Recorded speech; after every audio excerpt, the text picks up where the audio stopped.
Now, because of the dockets being taken away, exactly what Mr. Taylor was talking about at that time is here now happening during this time. So we cannot be held responsible for this delay now, because we are not responsible for these dockets being taken away. In response to Commissioner Balei's question, tell us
to the prosecutor for consultation for trial purposes. Now, when you say get up and go today, it's, you leave everything, the data process, let's sit down and let's try. Recording in progress. Which will work for the benefits of showing that the interests of Recording justice are stopped. always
Recording in progress.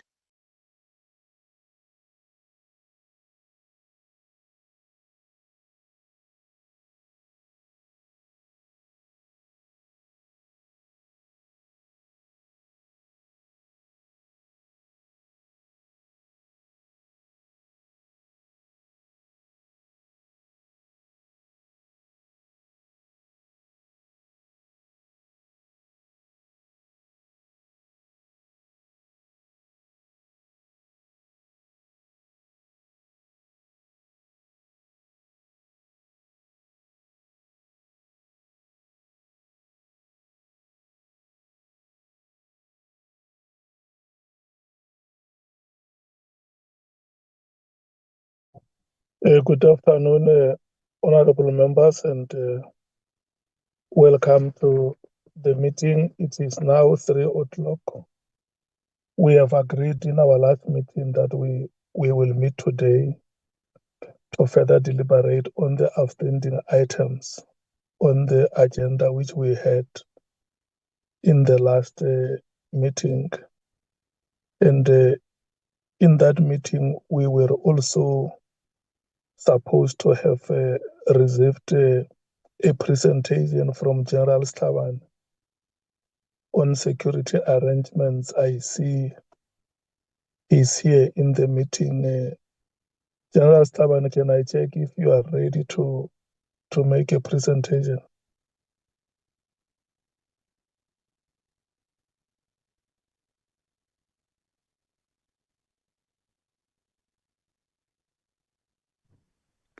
Good afternoon, Honorable Chair and Honorable members of the Ad hoc Committee. We are not ready at this stage, Honorable Chair and Honorable members, to do a presentation. The reason is that we are completing the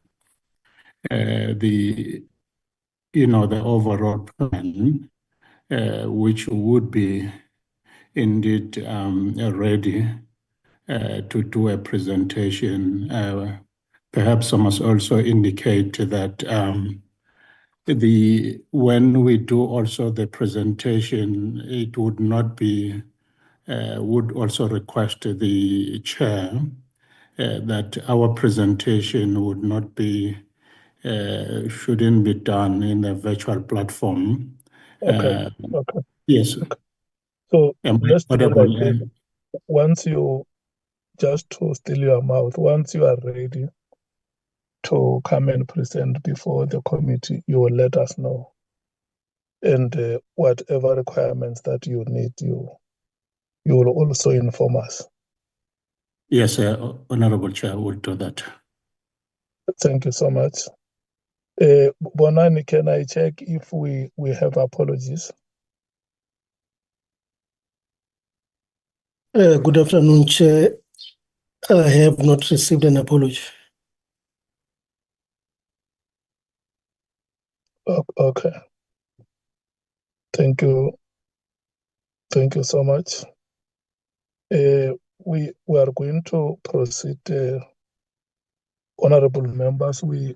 We have those 2 items. That is, in fact, we can discuss them as one item because we will only take a round of discussions. And in the event members have not successfully persuaded each other, we can take the last round of discussions and feel what the sentiment of the meeting is on those 2 items. Just to remind you, one of the items was on the second batch of names, or what we may want to refer to as the additional list of names. And the second one was the matter of members whose names would have been mentioned at the commission, or would be, or may be mentioned during the ad hoc committee proceedings. and we had given the Democratic Alliance chance on that day to make a presentation, especially that the matter affected their member, Honorable Diane Kolabanat. The DA made a presentation here, and in their motivation, they were of the view that the matter should wait until General Mkhwanazi has appeared before the committee and made a presentation, and then the committee can then decide how it takes the matter forward.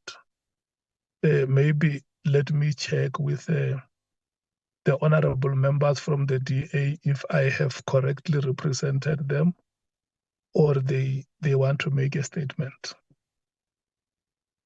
Good afternoon, Chair. Thank you very much. You have correctly presented our argument, Chair. At the moment, there's nothing but conjecture, and we see no reason for the Honourable Kolabona to recuse herself at this point. She's very acutely aware of her responsibilities regarding a conflict, and should such a conflict arise, she will act accordingly, but that has not yet arisen. Thank you. Okay, so you are fine with the motivation that you made in the last meeting and what you have just reiterated now? Yes, Chair.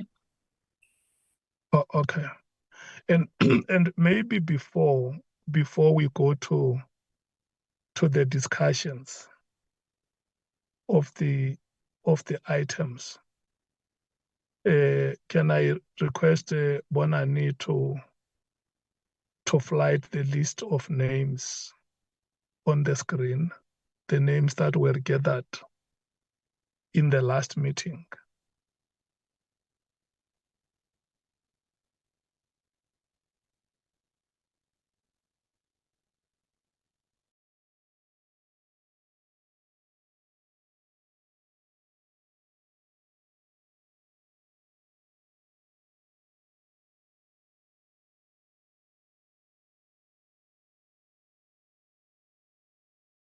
Chairperson. Hello, Bonani. Yeah, no, these are the names, but I just wanted to alert you to the fact that Mr. Skosana has raised his hand. Mr. Skosana has raised his hand. Yes, Chair. Okay, before we go to Mr. Skosana, between the last meeting and today, did you receive any proposal from any member or any party? Chair, we have got a list that we received today from the EFF.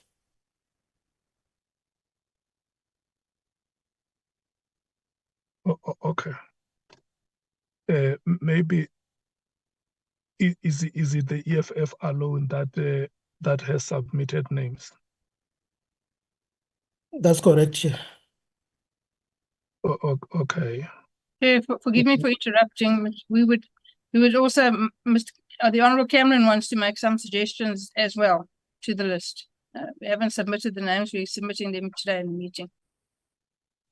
Okay, let's do it this way. Let's take the rotation so that each party can confirm if they have submitted their proposal, or if they want to submit the proposal now. May we please start with the African National Congress. We are not discussing the two items. We just want to check if there is any party that wants to make a submission on the names or have submitted their list. So we will come after this round to go into full discussions. Chairperson? Bonani? Maybe before the African National Congress comes in, there's a request from broadcasters for members to switch on their videos when they speak. Okay. Thank you. I think the members hear that. African National Congress. Chair. I'm Hello. sorry. Honorable Malema. Okay, Honorable Malema. What type of procedure is that one that we must switch on cameras if we want to speak? There's no such a procedure. We've been running this meeting without switching on cameras, and that has never disturbed the proceedings of this meeting. There's no need for that. I agree with Honorable Malema. Yeah, no, honorable members, let's say that where you feel that your network coverage may be affected by the camera, the member can mention it to say, I would have loved to switch off my camera, but unfortunately, I may not have a proper coverage, or because today is Friday late in the afternoon, we may be having other commitments, receiving the dead and many others. It may not be possible for me, given the background of my environment, to do so. I think in that way, we would have explained to the South Africans why it may not be possible for us at this moment to switch off, to switch on our cameras. Does it make sense, honorable members?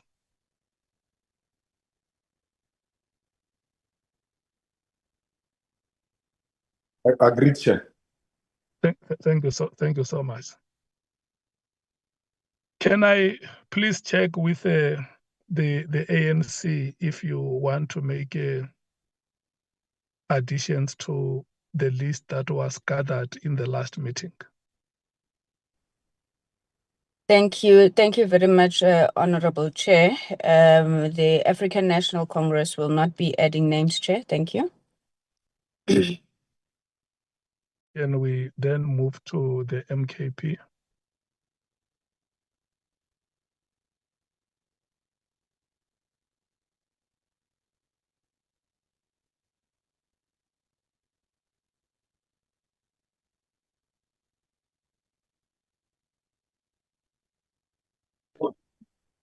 Hello, Chair. Yes, Honorable Skosana, Have you called us because the network was problematic here? Yeah, the platform is yours now to check with you if Thank you, Chair. You have any further names that you may want to add to the list. Or you wanted you still wanted the additional name. There's an additional name, but Nombalo, like you, is staying in a very bad area. The network is troubling him. But I've got the names which he wanted to give the committee to today. One is Tyler Shabalala, a prosecutor. And two is Brian Padiache from IDEC. And the last one is Advocate Mkhwanazi.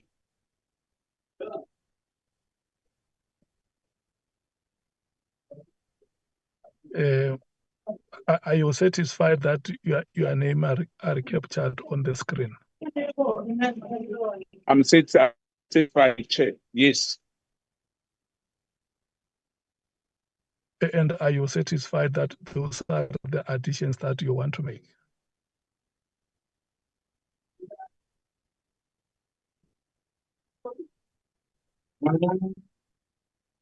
Hello, Honorable Skosana.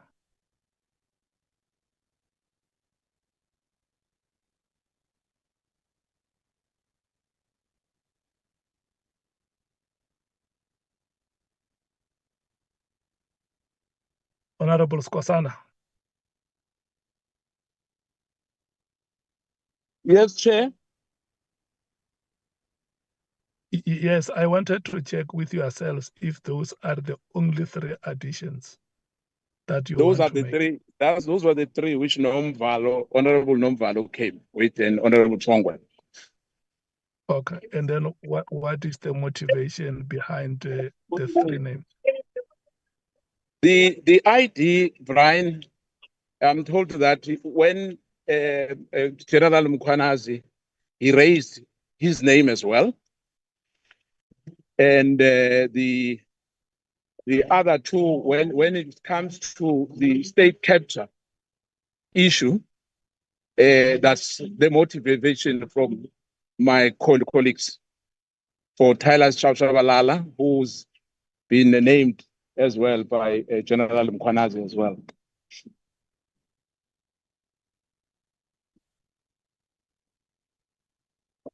Oh, okay. Are you satisfied that I can move to the next party? I'm satisfied, Chair. Besides that, I've raised my hand before earlier, but perhaps at a later stage. Thank you. Okay. Can we now move to the Democratic Alliance? Yes, Chair, thank you very much. It's Honourable Cameron. Chair, there are two proposals.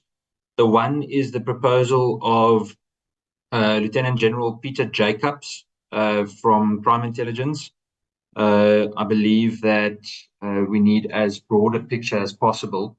And I think General Jacobs, previously having been in challenging situations with regards to CI, might be able to enlighten us quite some bit, especially because he's been in that environment for so long.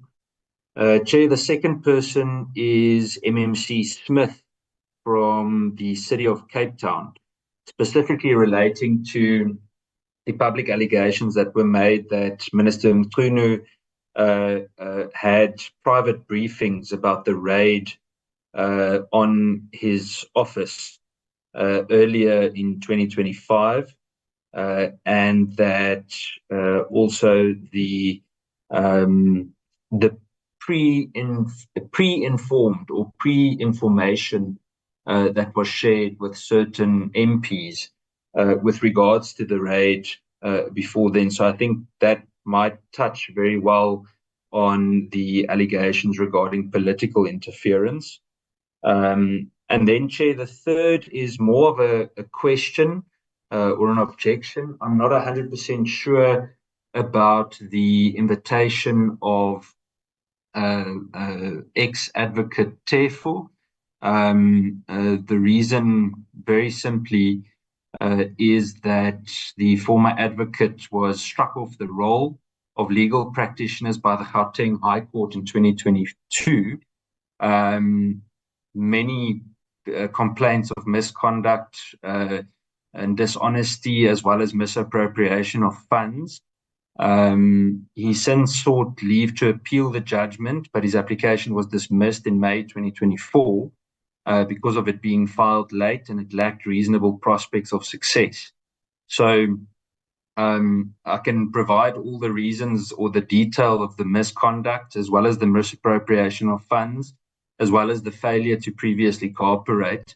And then the last one was just the disrespectful conduct as well that was mentioned in court too. And I'm aware that he has also been now since our last meeting been sending messages to some of the parliamentary staff as well in quite a threatening manner. So I don't see how someone like that can add value to this process. Thank you, Chair. So, with regard to the last mention named, you are already debating whether it must be on the list or not. Apologies, Chair. I just wanted to say all 3 points from the DA.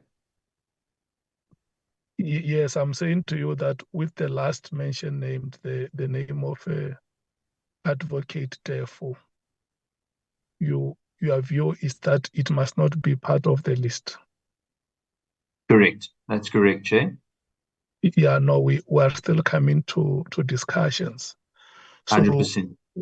So the names that are on the screen are the names that you have suggested as the Democratic Alliance. Are you happy that they have been captured on the screen?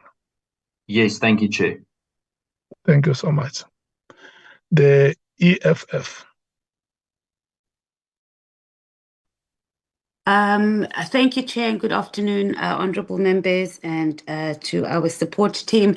Chair, the efficient EFF that we are, we sent our names via email, so I think they might want to just flight it. Some of them are overlapped with some of the existing names as well. There were 18, if my memory serves me correct. Perhaps they can flight the names.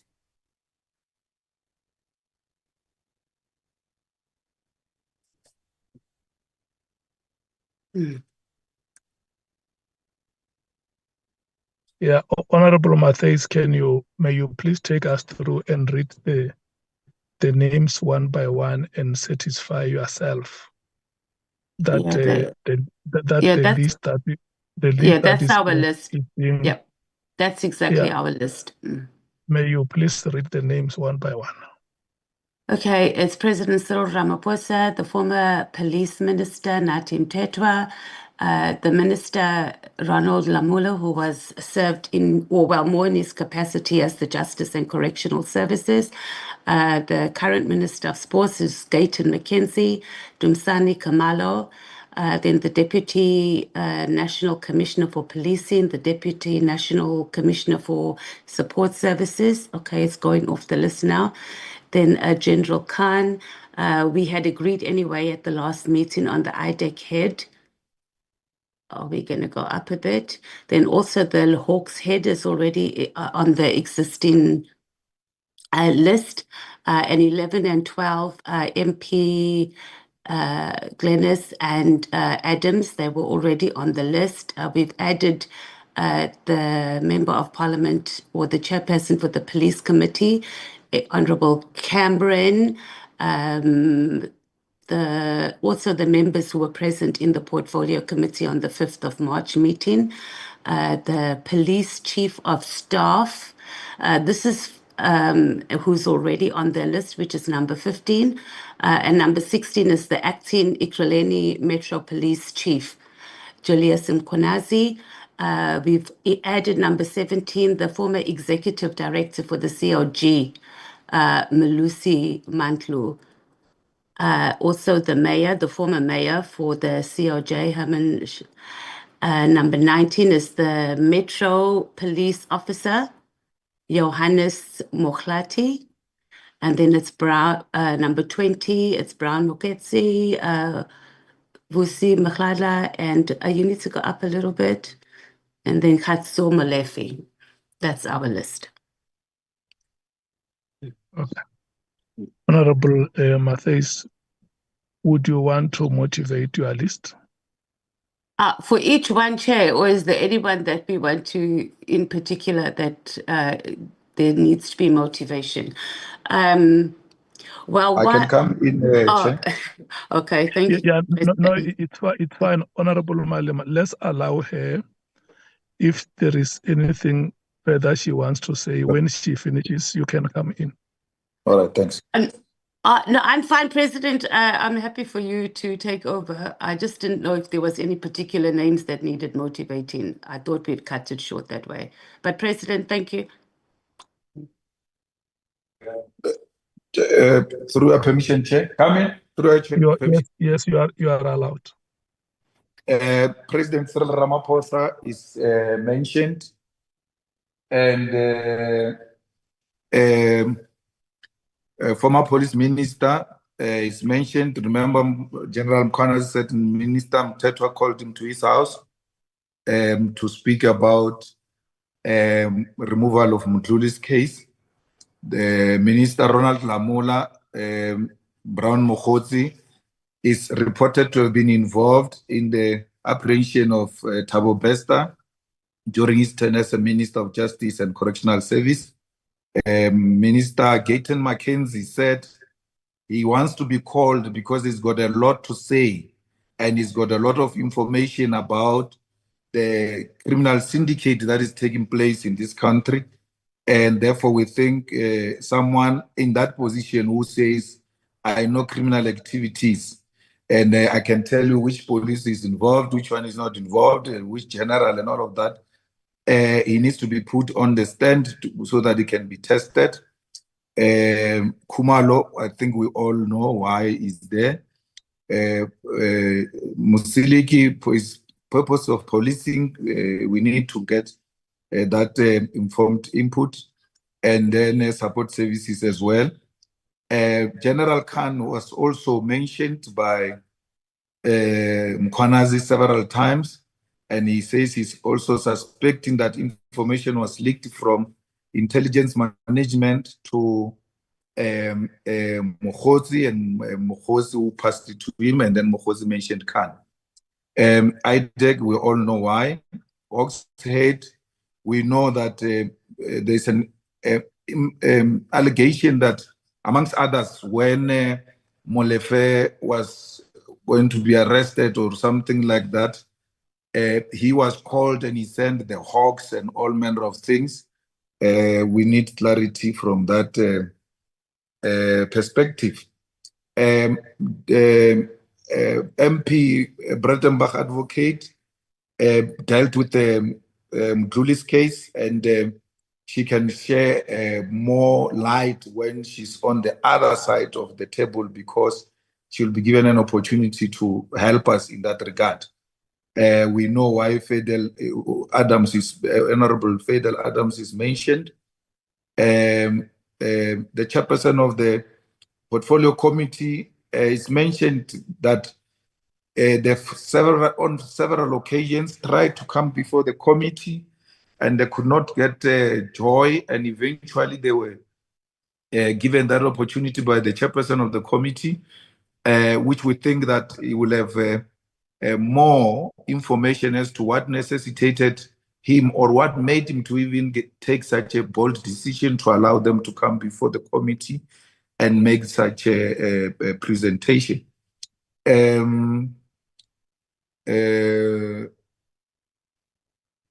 members of portfolio committee present at the 5th March, that committee is actually, being accused of not having done anything when they were told of these serious allegations. And by implication, it means then the parliament, even when it was informed of these activities, nothing was done. So we want members of the committee to come and share some light with regard to that. Police chief of staff, we all know many times his name is appearing there. Mkhwanazi and all of that is a middle place around all of those activities there. Julius Mkhwanazi is alleged that he gave Nhlanhla blue lights, and he says he has not done that, and he was put on a special leave for those allegations by Ekurhuleni Metro Police. We might need him to come and share more light, because there might be issues even beyond the issues of blue lights.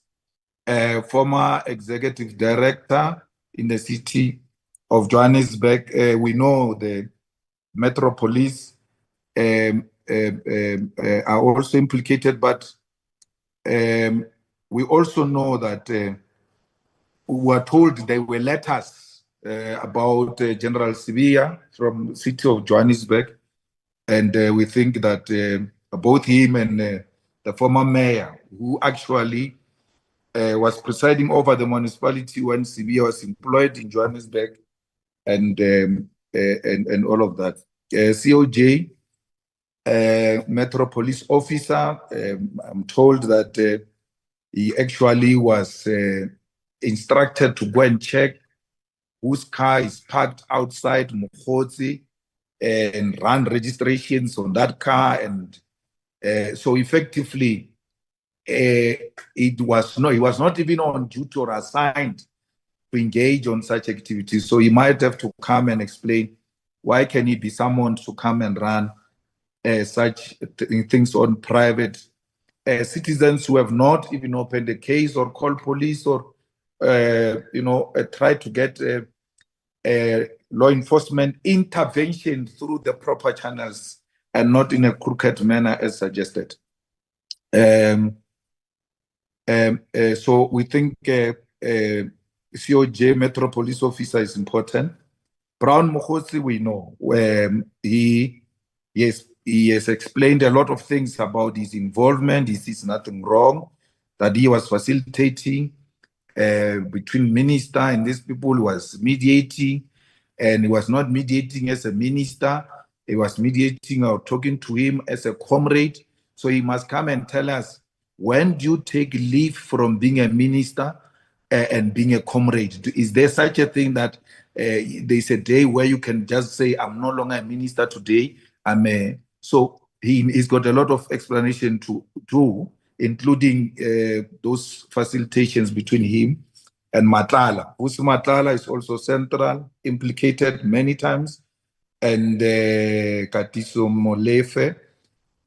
So those are the names that we propose, Chair, under those circumstances. Like Honorable Cameroon, we suggest that Honorable Deputy Minister Kassel Matale and Honorable Deputy Minister Dr. Poli Bushielo, they must be excluded, because we think institutionally we've got a lot of people who with authority that are going to come before us and explain whatever we needed anyone to explain. They've got no executive authority, they've got no delegated powers, they are not implicated or mentioned anywhere, and it will help us to speed up this process if we get people who are not helpful to be removed. Like Honorable Cameroon, we agree that FU has got nothing to offer at all, and will plead with the honorable members when it comes, that he needs to be removed. He's got absolutely nothing to offer, and we are not a platform for gossipers. We need people who are going to help us save the justice system of South Africa. Thank you very much. I hope I didn't take long. Thank you so much, Honorable Member. You had to motivate your list. May we then move to the Inkatha Freedom Party, the IFP. Good afternoon, Honorable Chairperson, and good afternoon, honorable colleagues on the platform. We have no further names to add. Thank you. Thank you so much, Honorable Mngango. May we please move to the Patriotic Alliance, the PA. No additional names to add, sir. Thanks.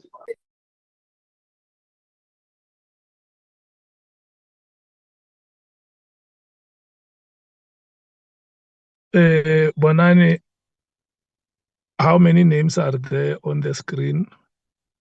If you have to add them to those that were gathered last week.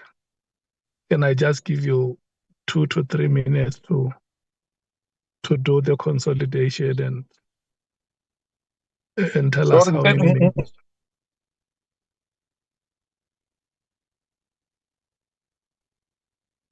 Jali.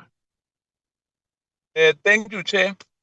I just wanted to remind you, because I can see, I'm not sure whether that the 5 names which I've submitted, I think it was President Ramaphosa from Consolidating, and Honorable Member Colin Barnett, and Faisal Adams, and Badiachi, and Sunej Pilonochi, if I remember. I just said I'm not even sure about the spelling. But the issue of Conrad Barnett at a later stage, I just wanted for you to note that the motivation and the debate on the day, which did not end, we said we're going to talk about it today. I'm going to make a motivation on that, because he was mentioned by General Mkhwanazi on the 5th of March in our committee meeting. Thank you, Chair. Jali. With due respect, I have given members and their respective parties an opportunity to suggest names, and I said it up front that once we are done with this exercise, I will then come to rotate again for you, to allow you to discuss the 2 items. which will be this list that we have just concluded it, and then will be the matter. If you want to make it the matter of Nhlanhla Barnard, it's okay, but it's about members of this committee whose names, I mean, Honorable Nhlanhla Barnard. It's about members of this committee whose names may be mentioned. So for now, we have the name of Honorable Nhlanhla Barnard, who is an alternate member of this committee. So I'm going to rotate between the parties for deliberations. So can we allow Bonani to consolidate the list and tell us how many names we have on the screen? Chair, my hand is raised. Okay, Honorable James. Thank you so much, Chair. Chair, I want to mention with regards to Herman Mashaba appearing, he was mayor between 2016 and 2019. And the letter that Honorable Malema referenced as part of Mkhwanazi's evidence is from the year 2022. And at that time, that was Mpho Palatse. So in actual fact, Mpho Palatse should be called. Thank you. Okay, Honorable James. Okay, let me take Honorable Shongwe.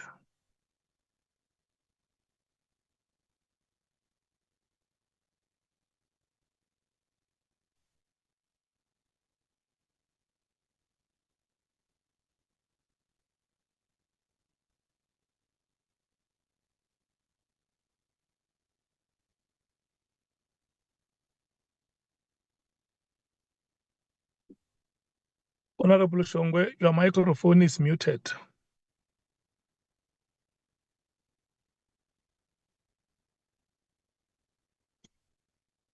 Honorable Matthys. Chair, I don't know if you wanted me to respond on the matter of the former COJ mayor, or you want to wait because it's in a Please, different you context. must not. I beg you not to respond because I'm Okay, still no going to problem. give That's fine. yourselves chance during the rotation period. All right.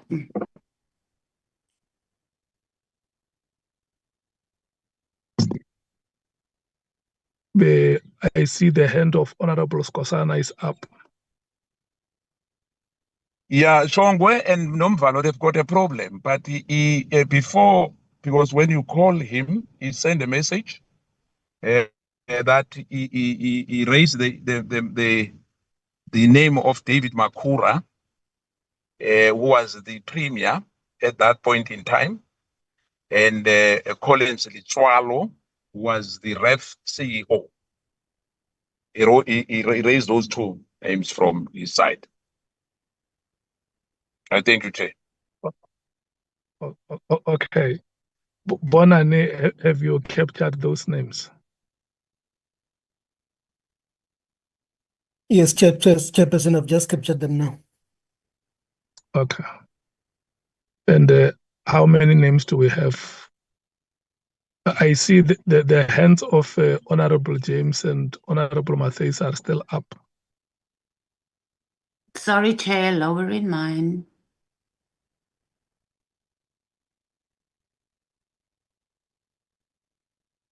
Honorable James.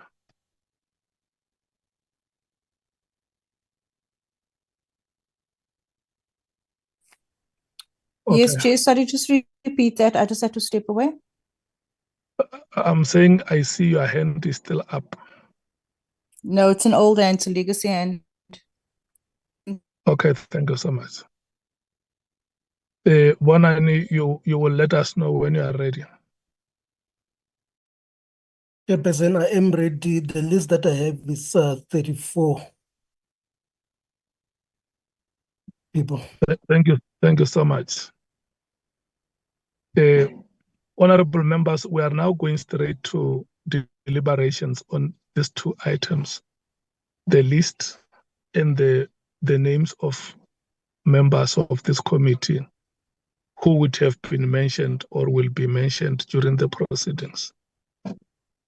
Can I start with the rotation process or the rotation activity and take the African National Congress?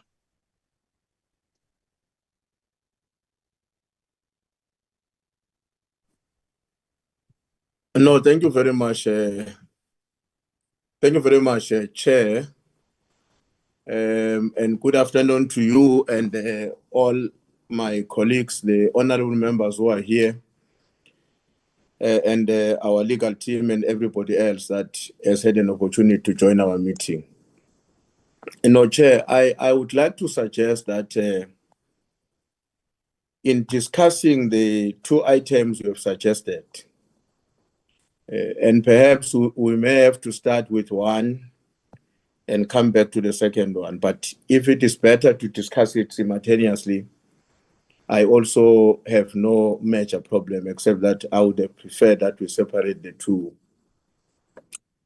Now, let me start off with the long list of names that have now been placed before us, 34 or 35 names altogether. We proposed during our last meeting on Tuesday, Chairperson and honorable members, we proposed as the ANC that this matter must be discussed today as opposed to that day. Because we were... Budan? The Portfolio Committee on Justice is intervening. Yeah, just hold on, Chief Whip. I think there is a member whose microphone is not muted. I have not been able to identify that member. May the member please mute their microphone. Chief Whip, thank you so much. You may proceed. No, thanks, Chair. So I was saying that during the discussion on Tuesday, we made a proposal as the African National Congress that this matter requires a bit of time for us to reflect and discuss properly. Because we were very concerned that while we have the authority as the ad hoc committee of Parliament to invite and to subpoena anyone and everyone that we deem relevant and appropriate for our purposes, the possibility existed that in the course of discharging that privilege or the right we enjoy, we may lose direction in terms of the purpose for which this ad hoc committee was set up. And therefore, I would like to remind the members, and I will explain why I'm reminding the members about what exactly did we agree on in the meeting at which we adopted the terms of references. And I want to draw your attention, Chairperson of the committee, and I'm going to quote it verbatim to make it easy for members who may not have this document in front of them. I want to draw your attention to the scope of our work, especially in relation to paragraph 4.1 of that document on the terms of references of the ad hoc committee. We said there, Chair, and I quote, that the evidence provided by Lieutenant General Nhlanhla Mkhwanazi, along with any other submissions presented to the committee, will inform the committee's approach in determining which witnesses to invite.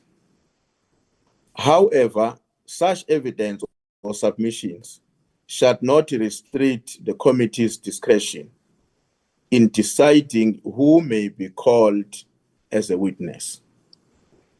Now, Chair, I want to bring your attention to the first part of the paragraph, the first sentence of the paragraph that I've read. That it is our considered view as the African National Congress that even before we can come to a conclusion about the list of the names that must be invited, we should still be very loyal to the position we adopted on our terms of references. That any of the witnesses or submissions that we are going to consider will come secondary from the presentation that is supposed to be led by Lieutenant General Nhlanhla Mkhwanazi when he appears before our committee.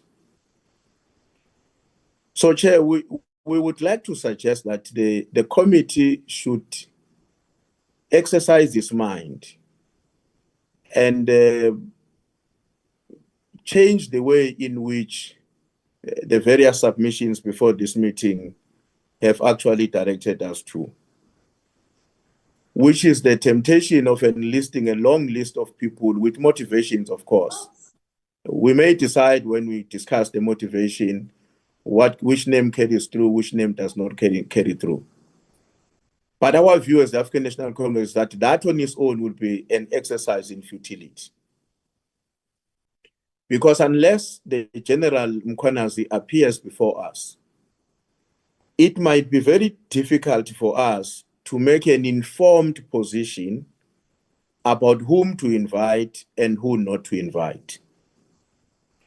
The only reason the ANC had agreed with the other names of the potential witnesses we identified, that would be the acting Minister of Police, the Minister of Police who's on leave, the leadership of SAPS in general, the generals who have been mentioned. The reason why we were amenable to that view was on the basis of an understanding that in any case, those are people who occupy important positions within the Department of the South African Police Service. And therefore, irrespective of what kind of evidence is presented before us when the KZN Provincial Commissioner appears before the committee, it is inevitable that those who occupy leadership role, especially at the national level, would be required to appear before the committee and provide their own evidence in terms of what they understood to have been the issues raised by Mkhwanazi in relation to the department they are responsible for and the roles as individuals they are playing in that particular department. So it was on those bases that we did not have any objection when names were proposed, especially for those, including for that matter, the recently retired or former Minister of Police, which is Mr. Begicel. Now, Chair, we're raising this matter because you see now we've got 34 names. Never mind how long will it take us to go through these names. But we're of the view that we are not in a better position firmly to determine whether or not these names are actually required for us to discharge our responsibility. And we are also cognizant of the fact that, and members have argued this point, that we are not a subcommittee or anything of the Judicial Commission of Inquiry. We accept that. But we also believe that others will accept the fact that the Judicial Commission of Inquiry and ourselves are meant to complement each other in the final analysis in terms of what then becomes the practical steps to be taken to remedy the situation confronting the South African Police Service and the criminal justice system in general. So the two of us are not supposed to contest one another. Even the scope of our terms of references are not the same.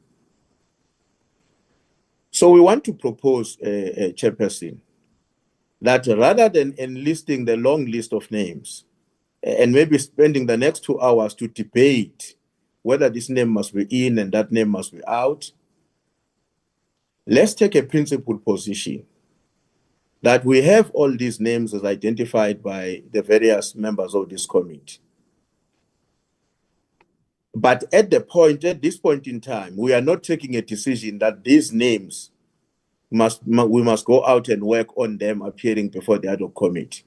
Because the moment we say we are confirming this list, it becomes a direct mandate to our legal team that therefore, immediately after this meeting is adjourned, they must start making contact with all of those names in order to prepare. All that has to be prepared for anyone who appears as a witness before the ad hoc committee. But our firm proposal as the ANC is that let's not go that way. Rather, let's say we've identified these names, we have this list and we pack it on the side. We proceed to the first meeting with General Mkhwanazi, hear what he says, and on the strength of what he would have presented to us, in addition or in subtraction to what he has presented in the Commission of Inquiry, because as I said, I want to underline the point that our terms of references are not exactly the same. There may be similarities. We then depart from that presentation to say, let's go back to the list that was identified. Who exactly do we think we still need to convene or to subpoena or to invite to appear before the ad hoc committee? I want to conclude, Chairperson, by saying there may be a view that says, but that is going to delay our work. I don't think that that view would really materialize. That view would really hold, in a sense that once we listen to General Mkhwanazi, we had already taken a position earlier on that the next after him is going to be the National Police Commissioner. The next after him, I think we had said Sbia, if not Minister Mkhwanazi. So already our agenda is packed. If at the end of the meeting with Lieutenant General Nhlanhla, we conclude that as we're proceeding to Sbia, we must go back to that list and add so and so. We come back to that discussion and say, it's quite clear that we're going to need so and so because of the roles that they are currently playing or have played in the process that we're investigating. So, Chairperson, our main concern is that this manner of proceeding has a potential to misdirect us, as opposed to dealing with the matter in a way that is consistent with our own adopted terms of references. And I'm very clear in my mind that the possibility exists that today's meeting, and even by the time we end it, we may have not concluded the matter. We are going to be consumed by the debate on the suitability of each of these names to appear before the ad hoc committee, which may very well be the case that at a later stage, after we've had one or two witnesses, all of us are going to be convinced that in essence, the names that we spend a day or two to fight about are not going to be necessary for purposes of ourselves coming to the determination that is going to help Parliament and the people of South Africa to take corrective measures to deal with whatever weaknesses arising from the work that we're going to do. So at this point in time, Chair, I just want to address that issue, that principle first. And I proposed earlier on, I don't know whether you and the meeting agreed with that then the second issue that must be discussed separately. What do we say about those of our own colleagues who are members of Parliament, who are with us in this committee, whose names have been cited, some of them in a negative way, allegedly, others I can see they are being added, maybe not necessarily from the point of view of the negative way. As I heard what other members were saying about the importance of this and that so that they give us information. My view is that let's deal with that issue separate from a principal question about at what point should we be adopting the list and who should constitute that list in order for us effectively to discharge our responsibility. That's my submission, Comrade Chen. Thank you very much. Thank you very much for the opportunity. So on the second item, you want to suggest that you may want to come back later. Yes, Chair, I believe that it's a very involved item on its own. And I think if we club it with the one I was addressing, we might not do service. And I think we should deal with it for what it is. Thanks. May I check from your party if you have a member who want to talk on this item? Yes, the Comrade Kusel is a name. Yes, Honorable Sangoni. Thank you very much, Comrade Chair. The Honorable Chairperson, the Chief Whip has covered our position succinctly. I just wanted to add very briefly, Chair, the issue of maybe a request to the legal team for an opinion, so that as and when we are discussing these names, we need to have a legal opinion on the application of the sub judice rules to some of the witnesses. I think that if you look at some of the names that are raised, you have people who have matters in court. I don't want to assume that sub judice applies in this case, and perhaps if the legal team would be able to give us guidance there. But I think in everything that the Chief Whip has said, just to emphasize the fact that currently as the committee, we have no evidence before us. And I think this is a point that has been made repeatedly, especially in the last meeting, that there's no evidence before us, and indeed, continuing the way that we are subjecting ourselves to things that we are hearing from the commission, which, as we said, we are not a subcommittee of. Thank you, Chair. Okay. May I move to the next party, the MKP? Thank you, Chair. I guess that the names, we all have the names now. And I think as the Chief Whip of the ANC has already articulated that, we agreed that on our term of reference, that any person of interest can be called in this core committee. Because General Mkhwanazi was very clear that there's an issue of a judiciary here. Besides the issue of the top management or the politicians in all what he raised on his press conference.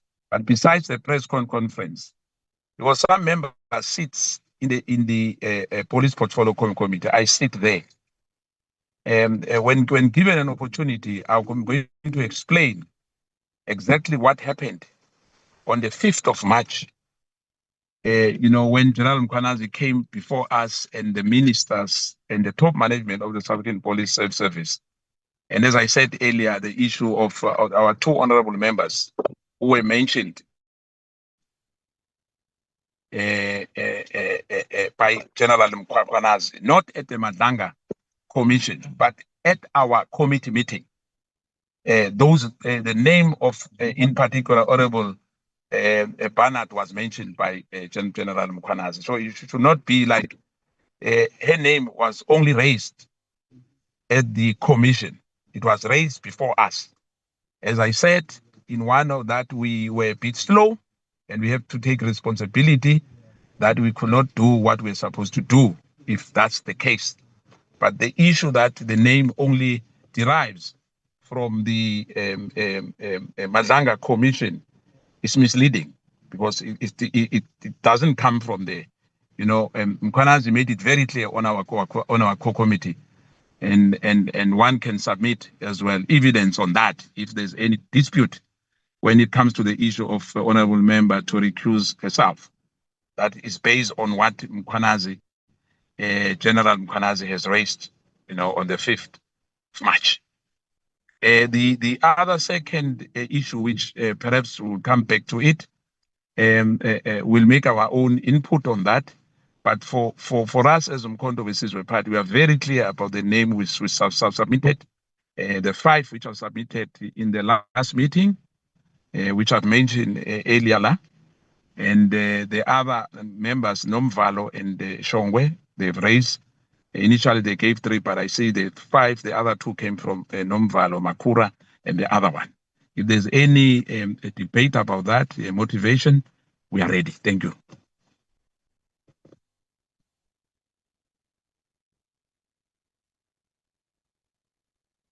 Okay, MKP, the DA.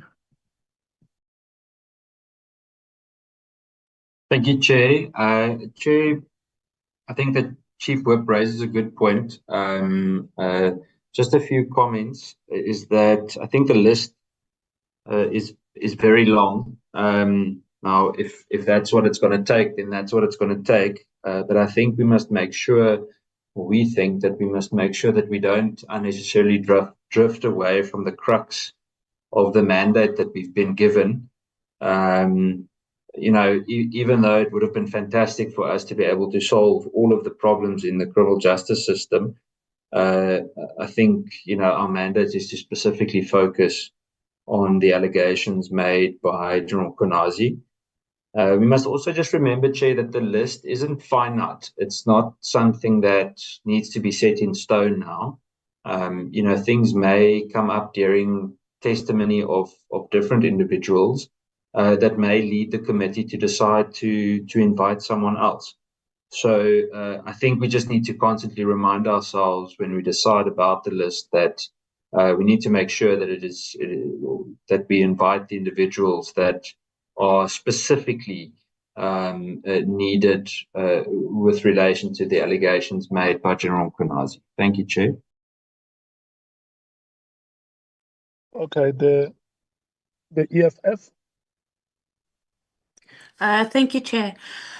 From the EFF side, firstly, Chair, we're not going to be part of a committee and we're going to have a watered down ad hoc committee just so Parliament can say that they did something about it, but we did not go deep and investigate as our terms of reference. And we spent a lot of time on those terms of reference specifically for the point that we can get to where we can properly investigate and make proper binding recommendations so we can unearth the rot that we see in our criminal justice system. The reason we are here today, Chair, is because our evidence leaders have told us they've exhausted the initial list and they wanted to have a list of people they can start consulting with. So our understanding is that we are giving names, let them go and do preliminary consultations. They can come back and report that, okay, this person does not have evidence within the scope of our terms of reference. I hardly think that the list of what we have, 35 or 38, is even exhaustive at this stage. We also know that there's going to be submissions via the public platform as well that we have to take into consideration at some point, which will be briefed by our evidence leaders. It also doesn't mean that every witness that comes here is going to be give a whole day and we're going to spend one day on each witness. Some it might only take 10, 15 minutes and it might just be to deal with a specific matter. So let's not start off on a footing on saying that we must wait. By us waiting and not allowing the legal team or our evidence leaders rather to at least start consulting with the names. I mean, we've also been in the space, we politicians as well, so it can't be that, okay, we don't have evidence before us, but there is evidence, or well, not evidence, but there's information that is out there in public. Let our evidence leaders go and consult, let them come back and report, okay, this person doesn't have evidence that is within the terms of reference, and we'll make a decision whether they should continue the process or not. That's what they're there for, that's what they're being paid for. Let us focus on trying to root out the rot. Let's play our role as what we are supposed to. As Parliament, we've been taken under the cold. This is not even going to, there's a commission, what was it, the Zondo Commission that said the same thing. Parliament did not do its oversight. Now we're here and we are also trying to avoid having to do our oversight, worried about the issue of time, that it's too many witnesses. Let us be exhaustive, let us be diligent, and let us represent the people who voted for us to be here in Parliament, and let's do the best that we possibly can do. And we must not allow any constraints, including financial constraints, to stop us, because this issue is very serious. I mean, it's rot in the country. Nobody is safe. Our children are being raped and nothing is happening. And here we are busy discussing on that 35 is too many witnesses for us to come. No, it's not right. Let's do the right thing and let's do our jobs diligently. Thank you, Chair. Chair, if I may add. Yes, Honorable Member, you are welcome. Chairperson and Honorable Sangun, I'm pleading with you, honorable members, to listen to the theme message of Honorable Matis. Is that the first list has been exhausted through consultations. If there is additional list, let's get those people, let's provide. Now, in answering Honorable Sangon's concern that these people have got no There's no evidence before us or anything of that sort. That is the purpose of the consultation process, to establish if we'll get anything or not.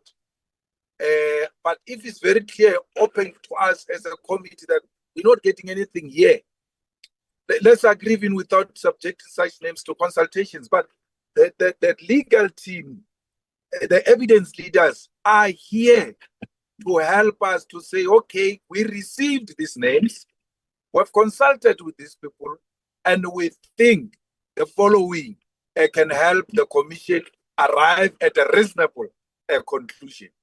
But for us to just come and say the list is too long, this problem is not too long, it's humongous, it's a huge problem. To be compared to the list we have. We can't even complain about the list. The rot is so deep that the list is expected to be beyond what we've presented if you come to appreciate the rot we're dealing with. So we cannot start on a point of laziness. I say, no, this is too long. This is going to take too long. Some of the people are not going to be. We can take 4 a day. We are allowed to ask questions for 30 minutes. Some of us will not even have questions for other witnesses. They may be so clear. So let's not assume that, therefore, if it's 64 names, it will mean 64 days or 100 days. No. Let the evidence leaders help us through consultations. The names are huge, including on the matter of sub judice. Only the evidence leaders will say, we have consulted with these people and we realize there's going to be a serious problem of people self-incriminating or this or that. And therefore, we think the following people cannot appear until these matters are exhausted before the judiciary. So to now get list of people that were mentioned, people that we also think they've got a role to play in rescuing the judicial system in South Africa, the justice system in South Africa, we say no, let's leave these names, they are too long, we'll see as we go along. Why do you have an ad hoc committee without people coming to appear before it? So please, Chair, we plead that let these names that have been submitted be subjected to consultations, and then we shall be advised, including the president. The president was mentioned in the committee where the minister said he consulted the president on the disbandment of the PTT. Why is Parliament being used to shield the president from accountability? We are now failing again in our responsibility to hold the executive accountable. You are so ready to hold ministers accountable. But when it comes to the president, no, let's see if that the need has arisen from the committee in Parliament, from the committee, but equally from accountability point of view, because the president has got a duty to account to us as to what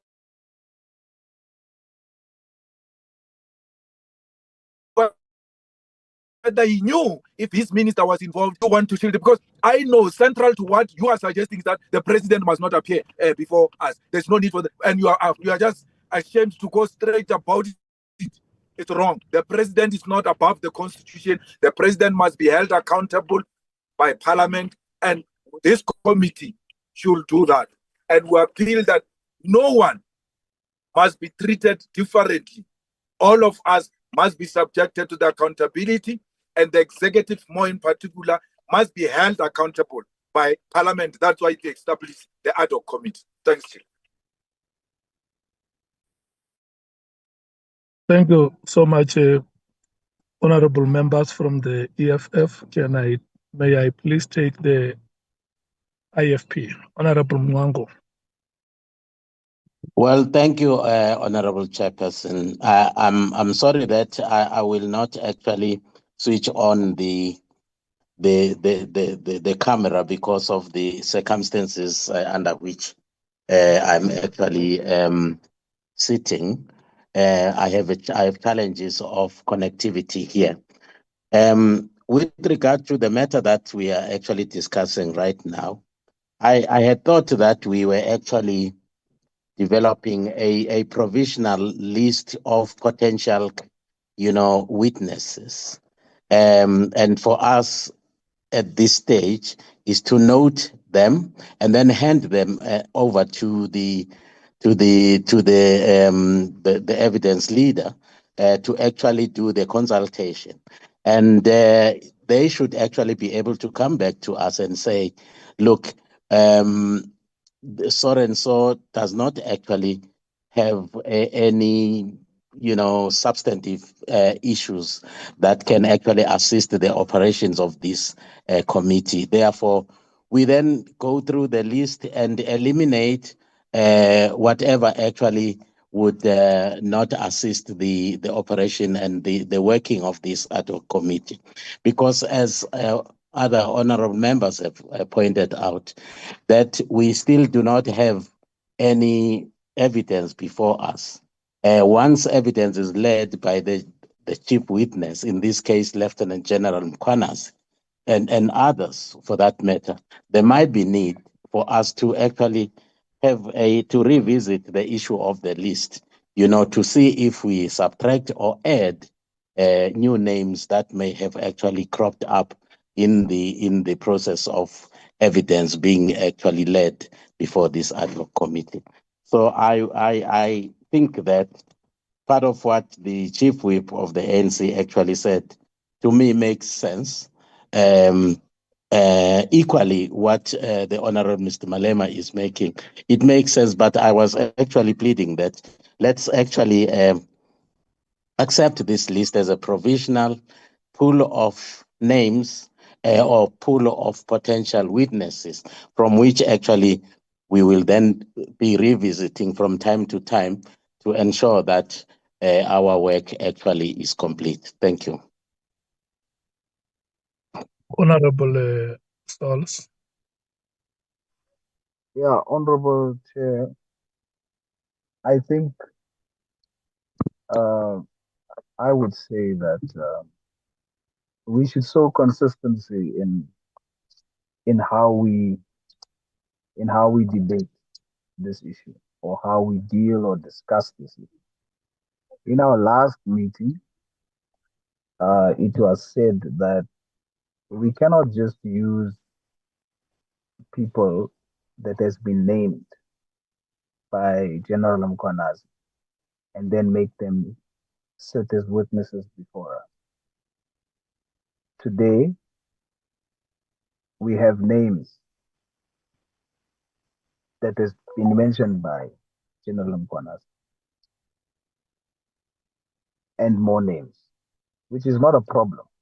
But then we should be consistent with our discussion of the last meeting to say that what we put forward last week then should be that wherever General Mkhwanazi is mentioning the names, we consider those to sit before us and then we discuss it. And I disagree with Honorable Malema's logic on the matter. That also to give the view that this committee does not want to have some and want to have some, such as specifically mentioning the president. That's not the position of the committee. So it is wrong to say that this committee is appearing to not want the president to appear or others to appear. No, we want everyone to appear who can assist this committee in coming to the conclusions in dealing with investigating the veracity and the extent of the allegations that General Mkhwanazi has made. So we should just be very clear about that. We should not say we, because we are all committed to this cause. The way I understand what the chief of the ANC is saying is that the names is good and well, but debating the name at this point, debating the name as a matter of process, as stated within the terms of reference that we've all agreed upon. that we will first hear the testimony of General Mkhwanazi. This was stated last week as well, to say when we dealt with Honorable Barnard, for an example. It was said, let's hear the testimony of General Mkhwanazi first. Today, there's a different tone. Which one is it? We must show consistency. And I also made reference to our terms of reference. Today, we are again pointed back to our terms of reference. But we are not holding true to that. If, let me make an example. We ignore now what our terms of reference is saying. First of all, then we are not taking ourselves seriously. Secondly, the practicality of the process is then hampered. Because what it would mean now, and I would like clarity on it, what it would mean now if we continue and we reject the proposal of the Chief Whip, then it would mean that Honorable Ian Cameron, which I agree, by the way, should come before the committee, because General Mkhwanazi has brought what we are dealing with now before the Committee of Police in March.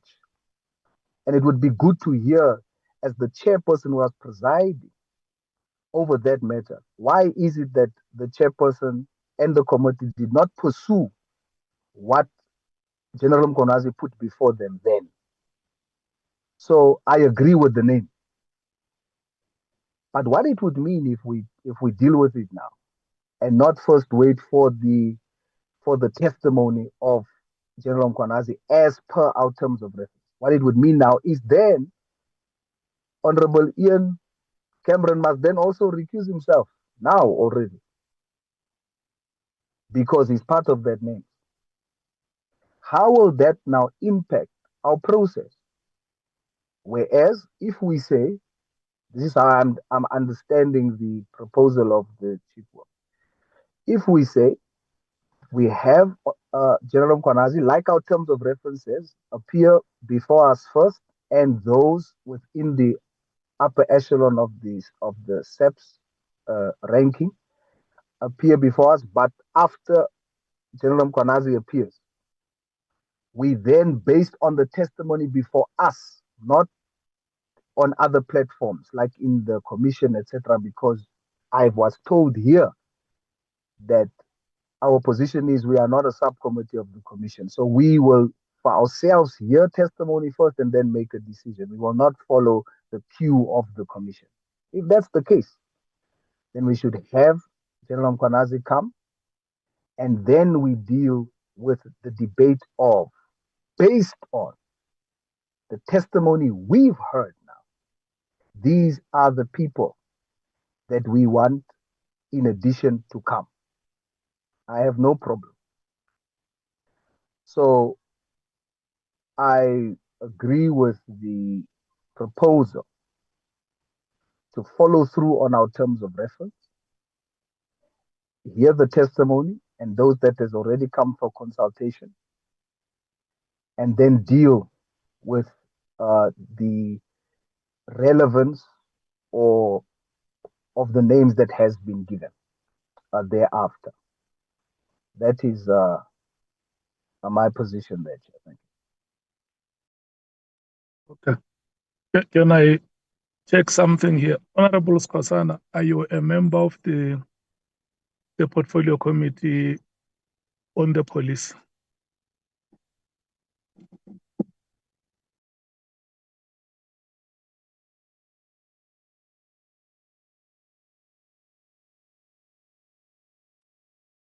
Honorable Skosana.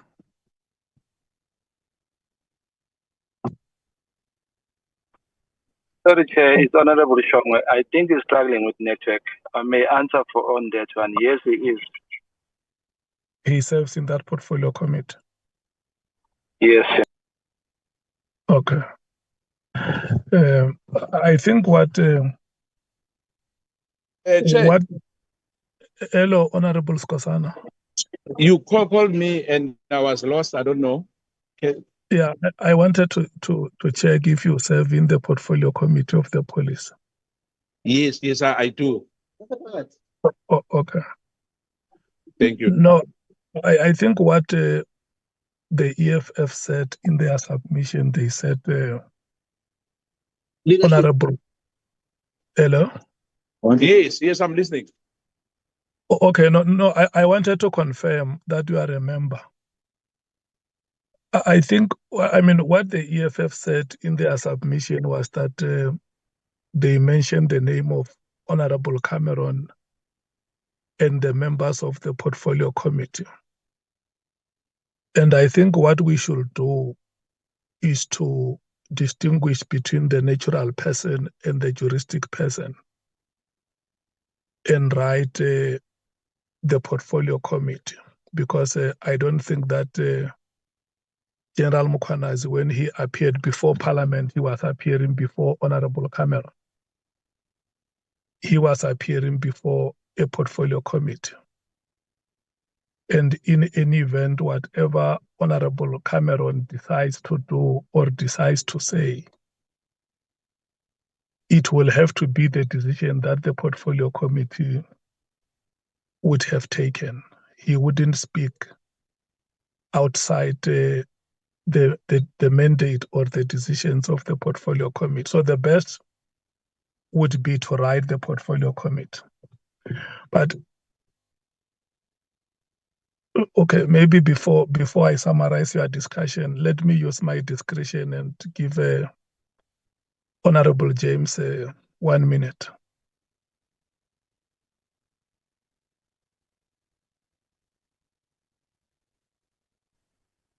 Thank you, Chair.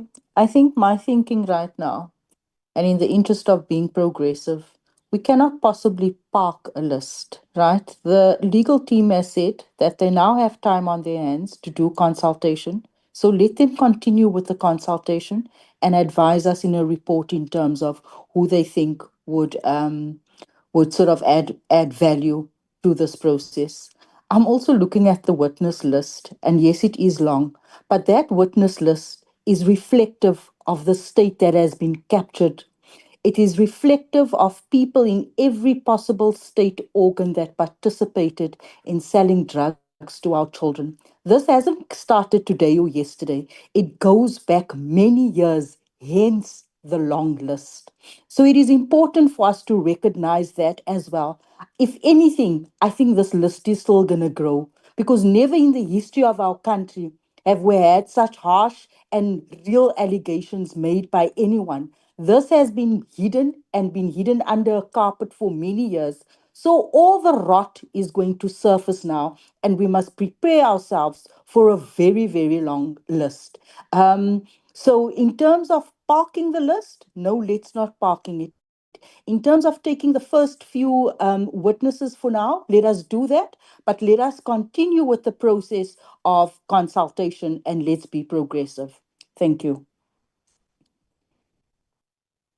Thank you so much, Honorable James. Honorable members, what I hear from you, and I want to dissuade you to look at the names that are on the list, because naturally the names will never unite us, but the principle will always make us to move forward. I want us to be persuaded by what Honorable Mngango has said, that let us note that we have a provisional list without saying that the list has been adopted or not. And these are the reasons that some of the names have been mentioned and some of the names have never been mentioned.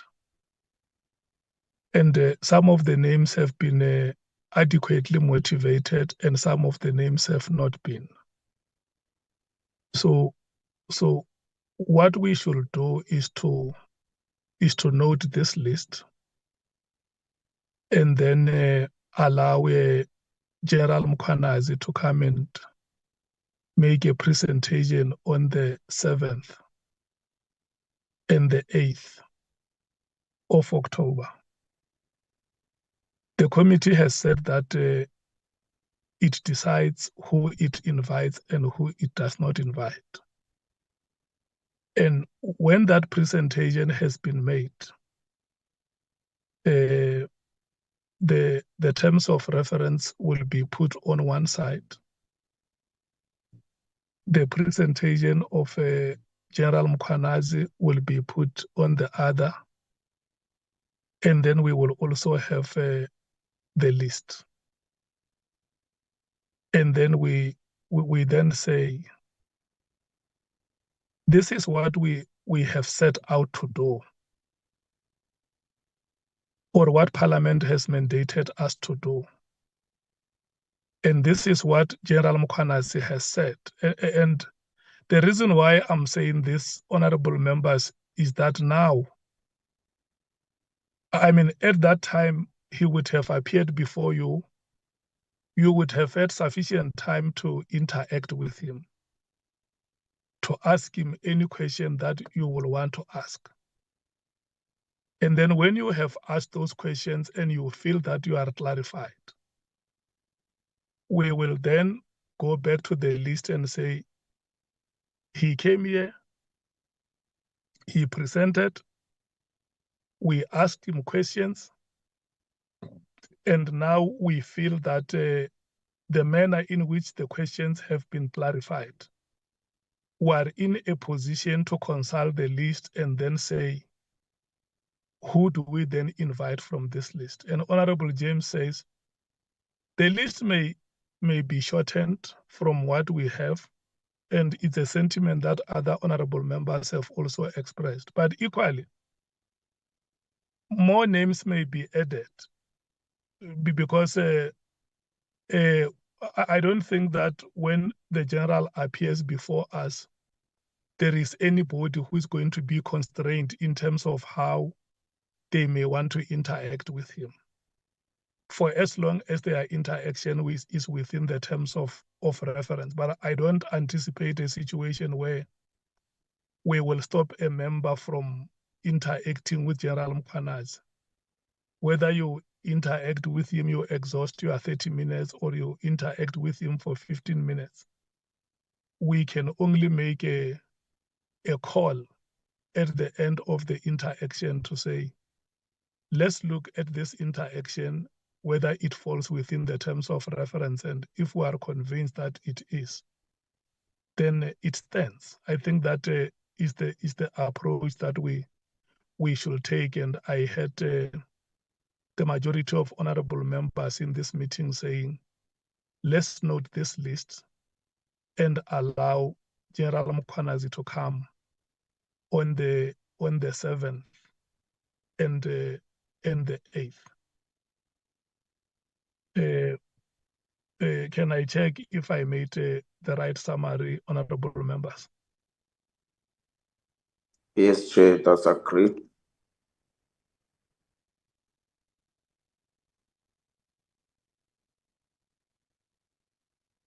I agree, Honorable Chairperson. Okay. I see two hands from two parties, the MKP and the EFF. Let me take the hand of Honorable Shongwe, and then followed by Honorable Matthys.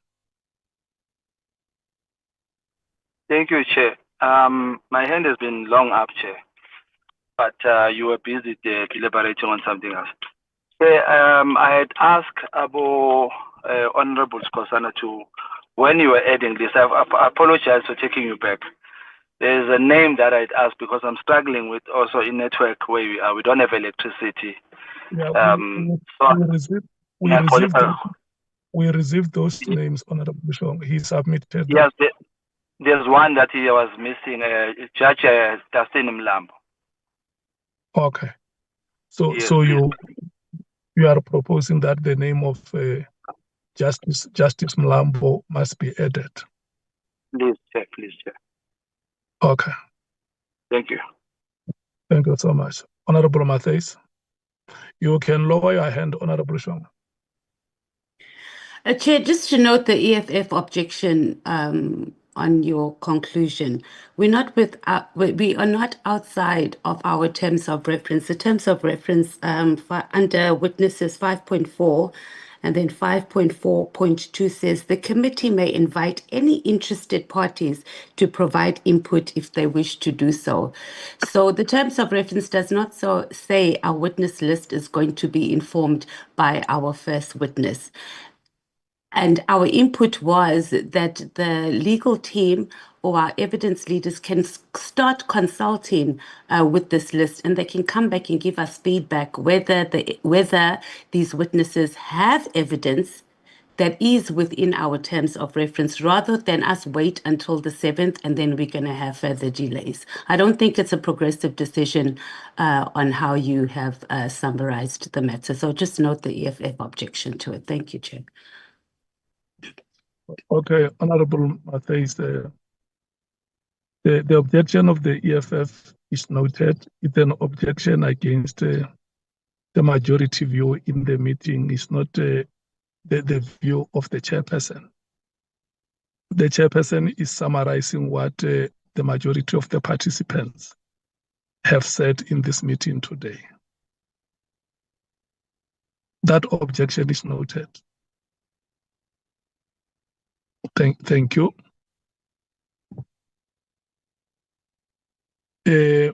Honorable members, can we then move to the next item? On the matter which we discussed and agreed that we will finalize today, which involves members of this committee who would have been mentioned or will be mentioned either at the commission or the ad hoc committee proceedings. The ANC.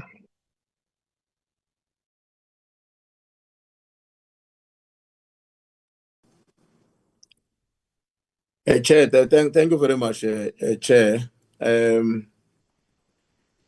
I want in this case to be very particular, Chairperson, as opposed to being generic. And maybe let me preface my contribution on this matter by saying that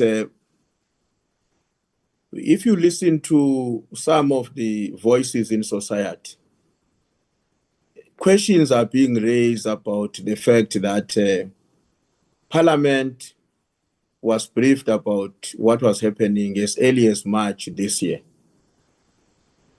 And in the conclusion of those people, Parliament did not do anything until such time that Lieutenant General Mkhwanazi decided to go public again 4 or 5 months later in July, in which he said what he said, and that then led to us as Parliament reacting differently.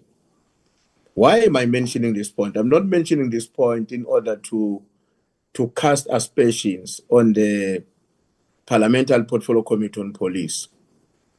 But I'm mentioning this point for all of us to understand that therefore, in the eyes of those people in our society who hold the view that we did not do what we were supposed to do in March, as we begin our work, those within our population who hold that view are yet to be convinced by our own actions whether or not we are worth of anything in terms of being trusted by the people of South Africa.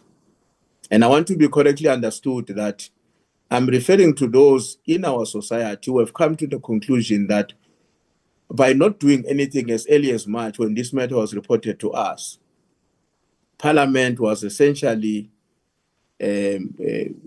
committing what may be called a dereliction of duty. Assuming that people like that exist, as I believe they do, they will then say, you now have one of the members of Parliament who happens to be appointed or delegated by her own party to the Portfolio Committee, the ad hoc committee, which must investigate the issues as reported in public by Lieutenant General Mkhwanazi, whose name has been fingered out by Mkhwanazi, whether on a serious or less serious way. But the fact of the matter is that the name of that honorable member has been fingered out. And I want to go back and say that group of South Africans who would have held the view that we were sleeping on Jude will say, and then it explains why they were sleeping on Jude, is because some among themselves are in one way or the other implicated until they clear themselves. What does that do to us and our legitimacy? And the moral authority that we should carry out as the representatives of our people in that National Assembly and Parliament in general. What does it do to us? What will those people expect of us, or expect of any of us who happen to be fingered out in a way that Honorable Kola Barnard has been fingered out in the process? I would imagine that if I was among them, I would expect that part of what Parliament and its members are going to do in order to demonstrate their uprightness, they will say through that particular member, now that my name has been raised in a way that has been fingered out by Mkhwanazi, can I be given an opportunity to deal with that issue when Mkhwanazi has appeared before the Portfolio Committee, before I proceed with my responsibilities as a representative of the South African population? Because I want to carry and discharge that responsibility of being the representative of these people in a manner that will reassure the confidence of that population in its entirety, not with others casting doubt on my reputation, credibility, and legitimacy as I deal with the matters before the ad hoc committee. I'm making this point, Chairperson, fully conscious of the fact that here we are talking about a colleague of ours who's not a directly elected member or a member of the ad hoc committee, but an alternate. But I'm making this as well cognizant of the fact that on the day when Lieutenant General Mkhwanazi appeared before us, we cannot tell for sure with absolute certainty who among us will be present. It may very well be that I will not be there as a consequence of whatever reasons, and therefore the ANC's alternate will have to come on board. What if that happens with the Democratic Alliance? How do we deal with that situation practically when it unfolds on that day?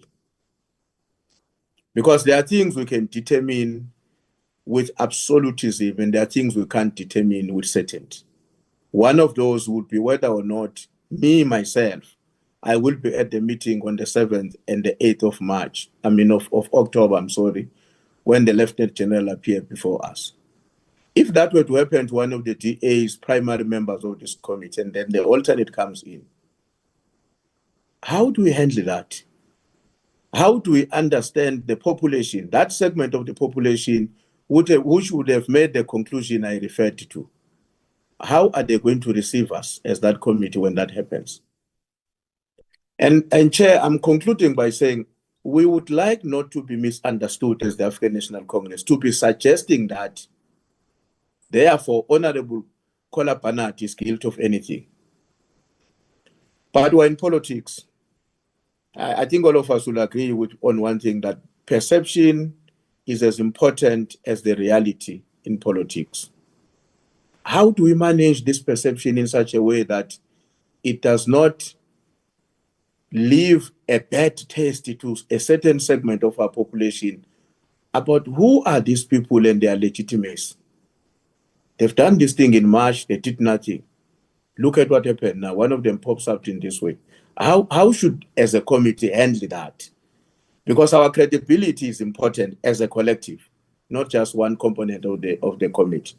So that is where, Chair, the matter presents a fundamental problem for us as the African National Congress. We would have wished that the member concerned does what you were saying, which we believe was exemplar. That if it were you that, or if you were to be named, as a consequence of which you become a potential witness, you would simply recuse yourself, because you are concluding that even if I'm not guilty of anything, I'll clear my name. But that committee of parliament, its legitimacy and credibility not just to political parties who are represented to society in its entirety, is of fundamental importance. So it is in that context, Chairperson, that we're raising this issue, because we think that the committee must always appear to be morally upright, so that its work and its legitimacy, to avoid part of what the Honorable Julius Malema was saying earlier on, that we don't want this parliament to be seen as people who can't be trusted. I think it starts with us as a committee. People must say, there's nothing we've heard about this person. They are not going to be required to answer on anything, whether legitimate or otherwise. So we can depend on them as the trusted representatives of that parliament to discharge the responsibility before them. That's the contribution we wanted to make, Chairperson, and thanks. Thank you so much, Chief Whip. May I check if from your party, do we still have a member who wants to take a bite?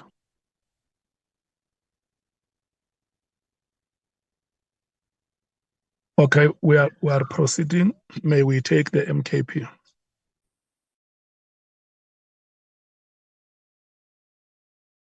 Thank you, Chair.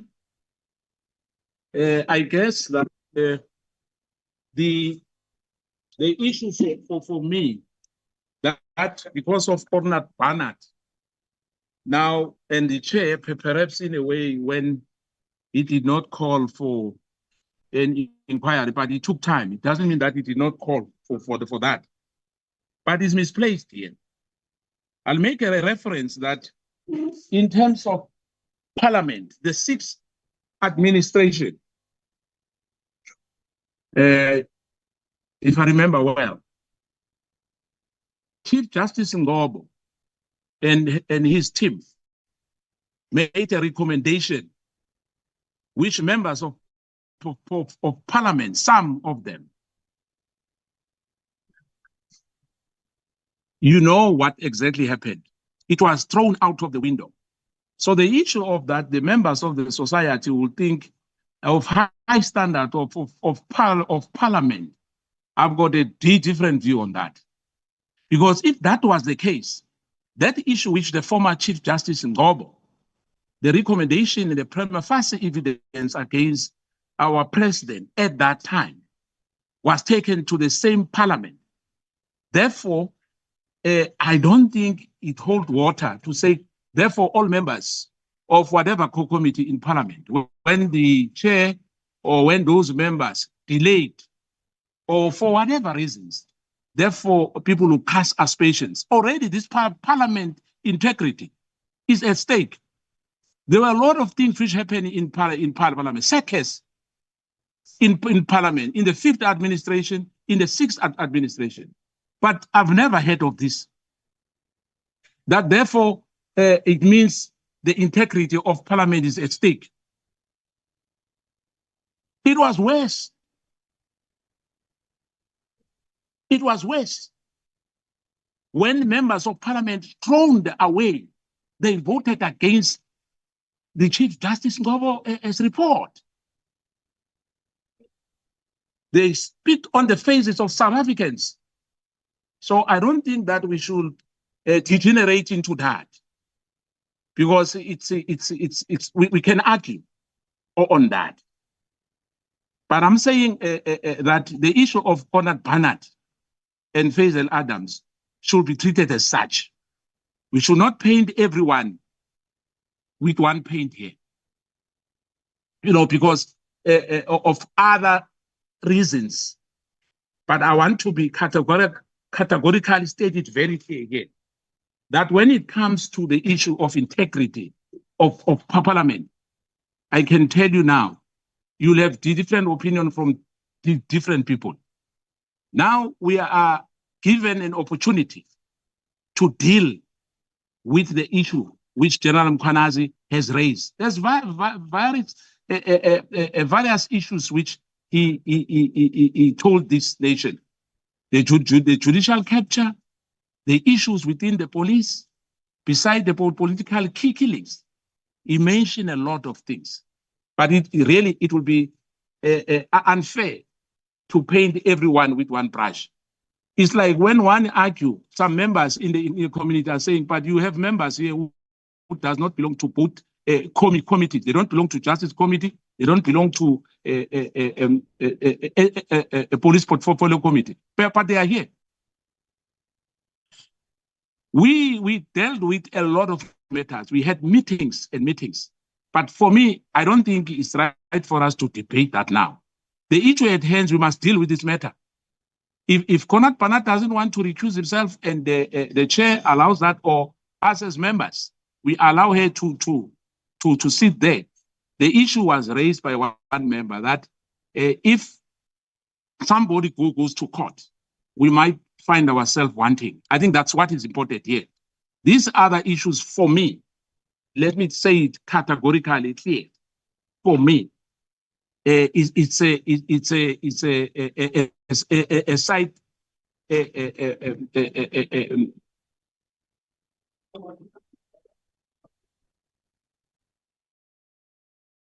Hello, Chair. Hello. Yes. I'm still on. Yes. What I was saying, Chair. Yeah, what I was saying, Chair. Let's focus on the matter at hand. That there's a judicial capture, there's all these things. This meeting now is going to happen. Nhlanhla is going to appear before us without being subpoenaed. And that's what is important. The issue of days, I agree with Honorable Malema on that one, that we should not be lazy and say no, because there's a 30 people or whatever, therefore the committee won't be able to do its work. But as I said in one meeting, that I hope at the end of the day, this is not going to end up like what former Chief Justice has done, given a report, and that report was thrown out of the window by virtue of voting. I thank you, Chair. Thank you so much, Jali. May I check if we have a second speaker from the MKP? Yes, Chair. Thank you, Chair. Please. Chair, I think, Chair, I'm a bit puzzled when it comes to why are we throwing in time-wasting issues and wasting Sabantu Betu, but South Africa for no reason. Chair, it's a straightforward matter, Chair. We, as members of that portfolio committee of police, we are not implicated. We are not mentioned by Mkhwanazi. But Mkhwanazi mentions the two members that they are involved, directly involved with this thing. Number two, Chair, I think I appreciate Chief Whip of the GNU when he says that his view is that Parliament has failed to tackle the matter, as South Africans feel the very same way. Chair, this is where South Africans should see and learn. We as a portfolio committee, we take matters and deliberate them in the committee. After that, it goes to the chairperson to take it exactly where it should go. Now, it is not Umkhonto Wesizwe members that are in the committee, in the portfolio committee of police that failed. It is the governance of GNU that failed to take steps on this matter, Chair, going forward from where we took it and place it where. Chair, we are not allowed to go and hang about chairperson to say, chairperson, you must do this or we will hang you. We are not allowed to do that, but we are allowed to follow protocol, which is delayed by the chairperson, who happens to be the GNU. So the chief whip of the GNU is correct by saying they failed. But please, they must not paint every member of that portfolio committee, including the parties, with the same brush. So siyacela Chair ukuthi asibukisise lento le, because Chair, this matter kaBaba Mkhwanazi, General Mkhwanazi, is not the only matter efakwe lapha yalinda. Ziningi izinto ezilindiwe. For example, Chair, indaba yamanzi, sikhuluma ngayo all the time in Parliament. Abanamanzi eJohannesburg, Chair. It doesn't mean because portfolio committee of water and sanitation, chairperson act on time, it means all parties are failing. No, Chair. And the Chair, this thing, I mean, Chair, I'm sorry to say it like this. We started to be saying Mkhwanazi must be subpoenaed when there was no necessity. Again, we want to defend the DA nomuntu wayo or implicated. For what reason? Chair, it's straightforward. This person is implicated. Akalinde eceleni. They have members who can come in, replace aqhubeke. Akalinde nje eceleni. We can't be painted for ukufela kwaka-chair or ukudelay kwaka-chair. We don't know yini delay when they sit in their portfolios, in their chairs of chairs as GNUs. But they are really delaying abantu. I like the fact that Chief Whip of GNU has really said it the way Uti Bona, they are failing abantu by delaying it. It should be the chair and them abathatela ukuthi this matters esizifakayo as opposition benzani ngazo. These matters esizifakayo as members of the committee benzeni ngazo, because we keep on repeating. Chair, you can go check our videos where Portfolio Committee of Police. This matter ikhulunywa kanye where Ubaba Mkhwanazi ekhulumile. General Mkhwanazi ekhulumile, but we kept on talking about it after that, Chair. So please, Chair, let's put it as it is. Chair, it's straightforward. Sesingabenza ugebengu nobutsotsi nopantso lesibenza sifuna ukubenza straightforward le Chair. Ukhola Banati noBabu Adams, they are implicated. We are not. Let's not waste time sikhathi abantu, Chair. We must start esosebenza lento. Lesikhathi sokuthi sisiwaste, Chair, asafuneki manje. I thank you, Chair. Thank you so much, Honorable Shongwe. May I please move to the DA? Thank you very much, Chair. Chair, I think we've already deliberated on the majority of our view, and we stick by that. It's quite simple that no one needs to recuse themselves until there's actual evidence presented on a conflict being created. And I must emphasize that a lot of what has been said regarding certain people wasn't even close to an allegation. It touched more on conjecture. So it's not even at the point of allegation yet. Chair, I would also then like to say that we can't just simply, in my opinion, tell people to recuse themselves based on news reports. You know, I read a report from News 24 this morning by Jan Gerber where he quotes General van Rooyen yesterday saying the police portfolio committee did nothing, and the police portfolio wasn't even asked for simple comment, to say the least. Then we could have laid out what happened on the day. Furthermore, Chair, I also want to say that just shows that a news report cannot and should not form the basis for recusal. Well, let's say the majority of news reports shouldn't push in that direction. Chair, and then, you know, if we're going to play this game about creating doubt around certain members, and I said it last week, then, you know, we need to ask, is the ANC going to say something about the Honorable Sangoni?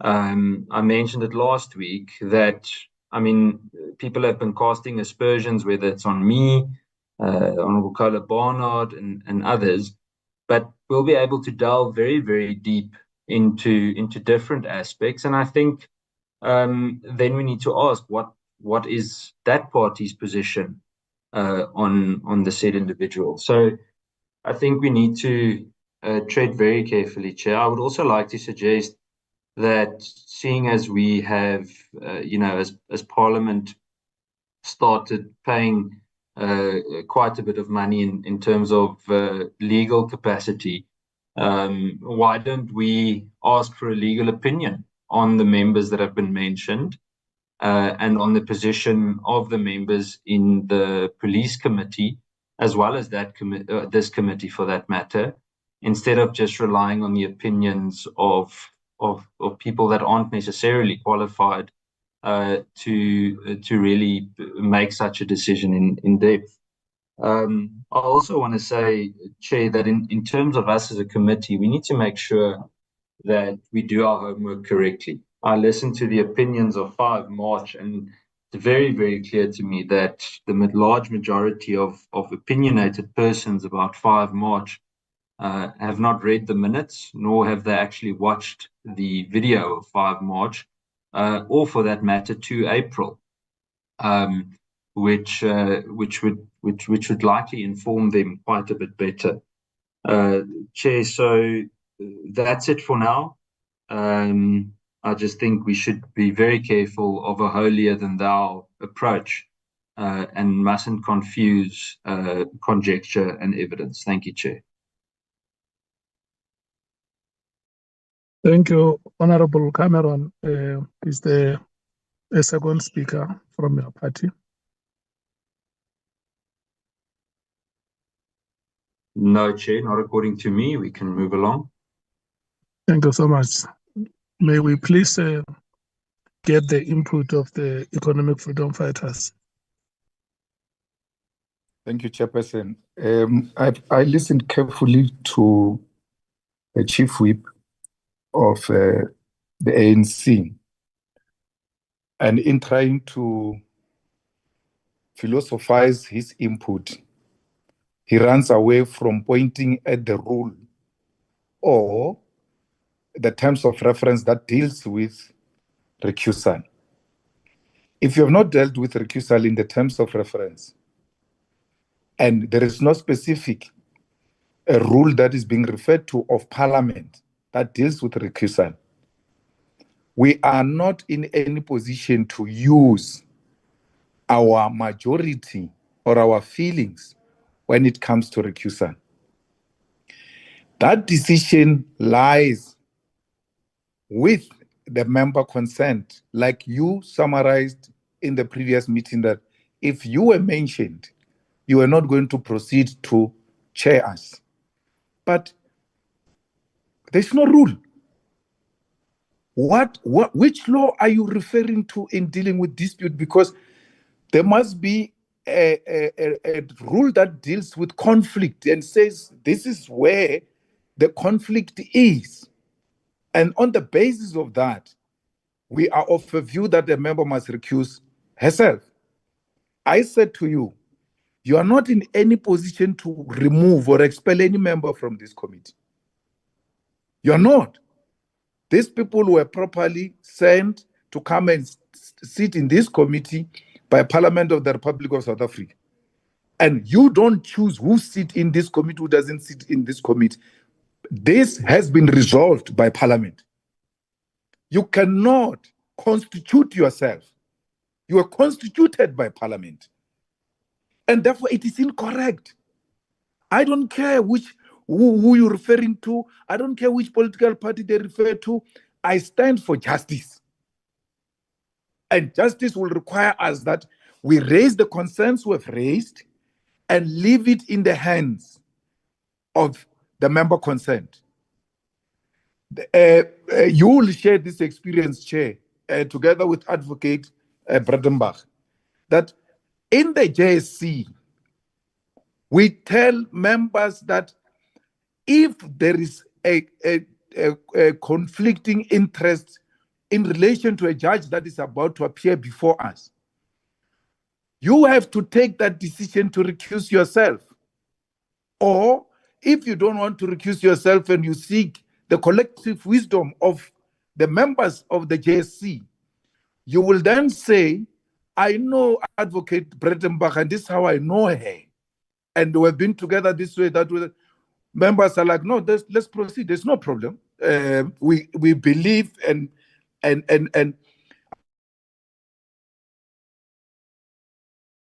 to these matters of the interviews. But otherwise, if you feel personally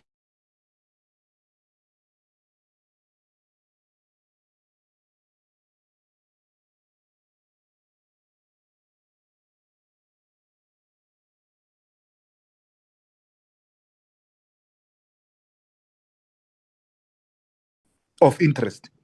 So please, Chair, there's no South African that says we must deal with members in an unfairly manner in an attempt to save the failures of the previous regime that has gone below 40%. It's not our responsibility to cleanse you up. It was your mess. You messed it up.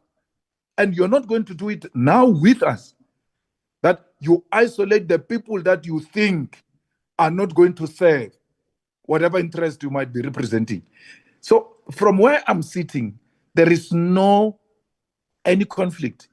The name is on the list. Let the name, like all the names, be referred to our legal team. Let the consultation be made.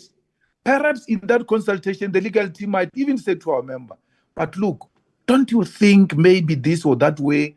And then the next thing we hear from a member saying, no, you know what? Upon reflection and consultations, I now accept that I must step aside. And then you proceed with this thing. I'll come if I'm invited to do so. But this thing of passing a motion of no confidence against the evidence leaders that we have appointed. And before we appointed them, we even said, evidence leaders will not tell us anything. They will not control us. They will come and give us a legal opinion. We will decide on our own if we take that legal opinion or not. So they are here now. Let the names be referred to the legal team. Let it make consultations. Let it come back to us as we proceed and say, yes, we can hear maybe the following day, let's not have this witness. Let's have a committee meeting to make reflection on further witnesses and all of that. Then they will say to us, the following names are helpful, the following names are not helpful. And we are of a view that the honorable member also, by this kind of legal, general rules or practices, we think the member should recuse herself. And it is for her to make that call. So please, let's have confidence in you can't say, we've got this list, provisional, and as we go along, consultations will be made and all of that, and then a certain person must be removed. We said, let that responsibility lie with the evidence leaders who will advise us on whether this person is going to help us or not. And if Honorable Barnard, who's mentioned, it's not going to be helpful because she's conflicted or anything of that sort, they will point to that and make a proper legal argument as to why they are saying what they are saying. Not this thing that we're doing now, because we want to constitute ourselves. We can't constitute ourselves. And we have no right to expel any member from this committee. If anything, let Parliament revisit whatever resolution is taken on in terms of who constitute this committee. Thanks. I'm not talking for any member. I'm talking for all of you. It's nice now that you say the things you are saying. Wait until the tables turn and you are told you are conflicted and you can't even see that conflict. Your conscience is very clear that you are not part of this and you have never been involved in any illegality. So let principle be principle. It doesn't matter which political party a person belongs to. It doesn't matter the race of a person. It doesn't matter the gender of a person. Justice must always be justice. And if we stand for justice, we will know how to deal with conflict of interest. Thanks, Chair. Thank you so much, Honorable Malema. Can I check Honorable Lee Matthews? Do you want to have a bite? I'm covered. Thank you, Chair. Thank you so much. The IFP. Well, thank you, Honorable Chairperson. Without taking a lot of your time, I think we do have at our disposal right now legal advisors. I think Honorable Malema is raising a point when he says that in our terms of reference, no mention is actually made of how we resolve issues of this nature, nor does it actually reflected in the other rules of Parliament. Now, we are constituted by Parliament. Do we actually have the powers as this committee to add or subtract any member of this committee? And if that is not clear to us, then why can't we consult the legal advice that we have at our disposal so that we actually we make an informed legal decision on these matters. I thank you. The PA. My Honorable Chair, I think it's very important that we dispel some of the statements that are made, such as, for example, to say that, you know, the GNU is to be blamed and the GNU is favoring and so on. On the point of discussion here now, it's clear this is not about the GNU.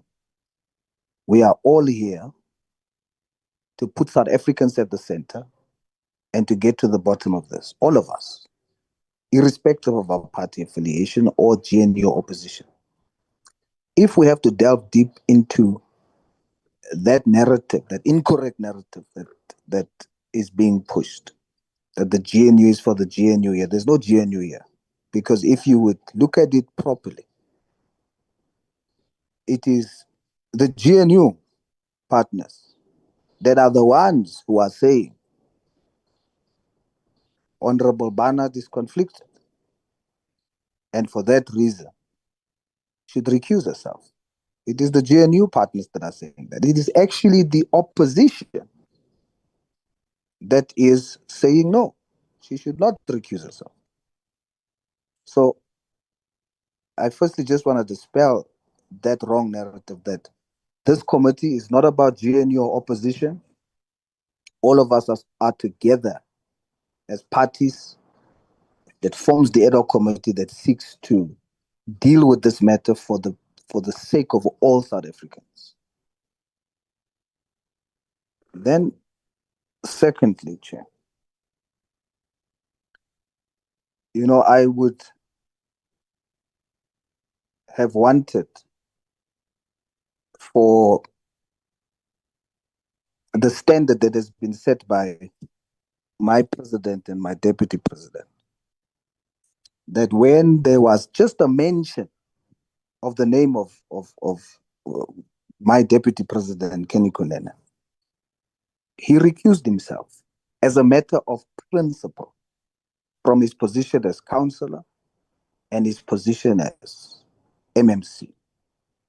An independent investigation was done and he was cleared. Whether people questions that, so it's neither here nor there, they can pursue it further. But the fact is, a position was taken on principle to preserve the integrity of leadership. That's the action that shall be taken. And it is clear that that is what we are yearning for here. But whether it will happen is really up to the members. Then on the issue of recusal and the element of recusal not being mentioned in writing in our terms of reference, it is a bit disingenuous to think that our terms of reference would be exhaustive in the issues that we would be dealing with. I would want to look at our terms of reference like we look at our constitution. Our constitution is not in and of itself obsolete. It is a living document. So as things arises, we then adjust to the things we are then exposed to.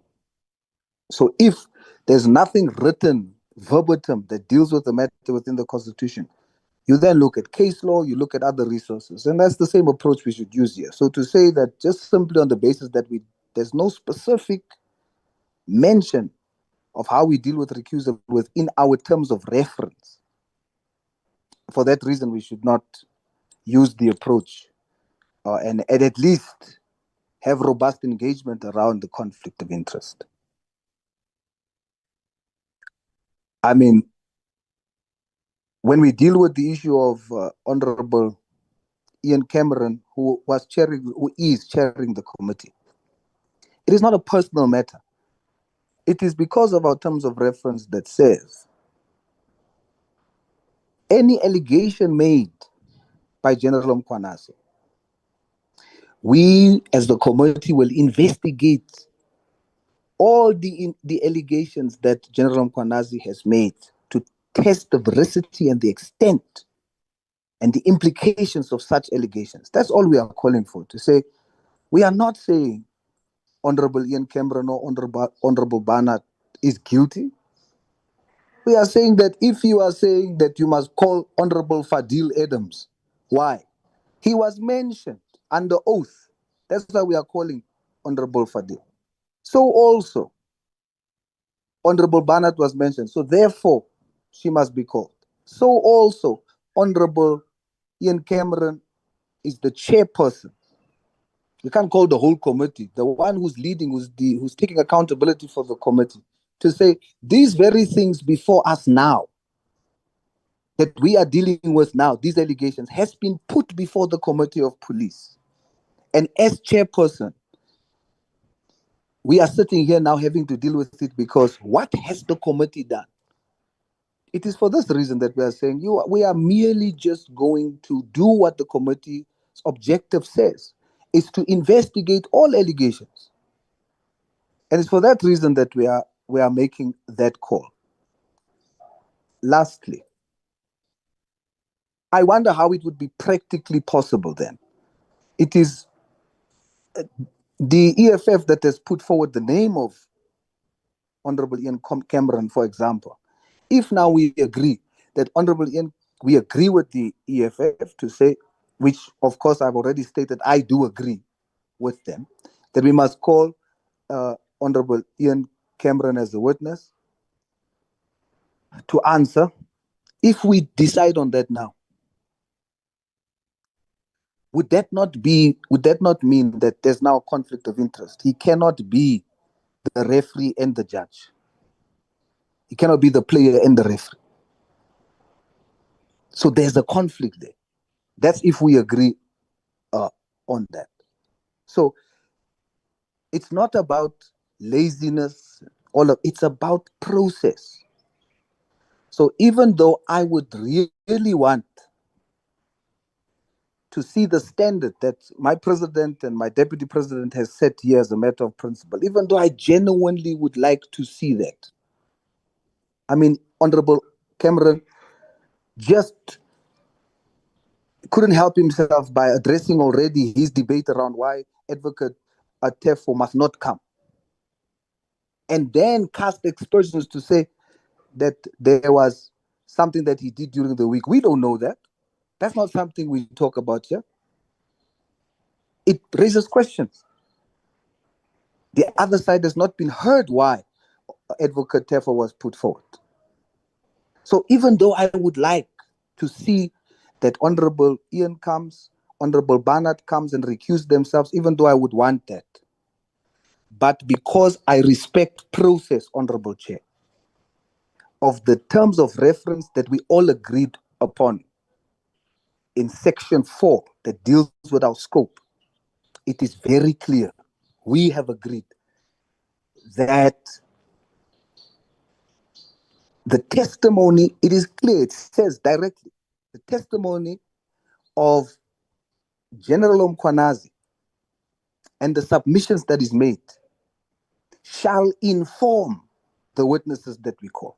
It is there, we've agreed on it. And even though I would like it to be different, and I would like Honorable Ian and Honorable Barnard to come before us, I can't, because I've agreed on the terms of reference, and therefore I accept. We will first call General Mkhwanazi, and then we can then debate and talk about Honorable Ian, Honorable Barnard, and others. I thank you, Chair. Thank you. Thank you so much. Honorable James, 1 minute. Thank you, Chair. Chair, I think we need to shake the notion of being a witness translates to being tainted negatively or guilty for having contributed to the collapse of South Africa's rule of law. I say this with great sensitivity and caution, right? If anything, by now, the DA should have fielded another candidate, and this in the interest of public trust. If anything, Honorable Barnard should gracefully take this opportunity, an opportunity towards setting the record straight. If I'm someone sitting on the outside, we said earlier on, and Honorable Sauls covered me when he highlighted and reflected on 5.1 of the terms of reference, the format of inquiry, where we are meant to probe and investigate these allegations. Honorable Barnard was not mentioned, as Honorable Ian mentioned earlier on, said that, we cannot go after news reports. It wasn't in a news report. She was actually mentioned by General Mkhwanazi. It doesn't make her guilty. All we are saying is, at this point, you cannot be the striker and the goalkeeper. Thank you, Chair. Thank you so much. Thank you, honorable members, for your deliberations. Very energetic debate. Chair?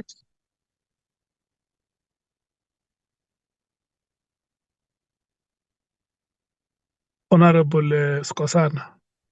Thank you, Chair. Just before you close, for a record's sake, because as I said earlier, I've raised the name of Conrad Barnard when we're doing the list. I want just to say in closing, in half a second, do you allow me to do that? I must not set a wrong precedent, because if I have to remind you, we gave you a chance to speak, and even after you have spoken, I asked if we have a second speaker from your party, and Honorable Shongwe made himself available. You can imagine now if we have done the rotation and all parties or all members in this meeting want to do like this. Okay, it's fine. Let me check. Okay, thank you, Chair. No, it's fine. Let me check from all the parties if there are people who are raising hands. I see your hand. I see the hand of the Chief Whip. Is there a hand from the DA?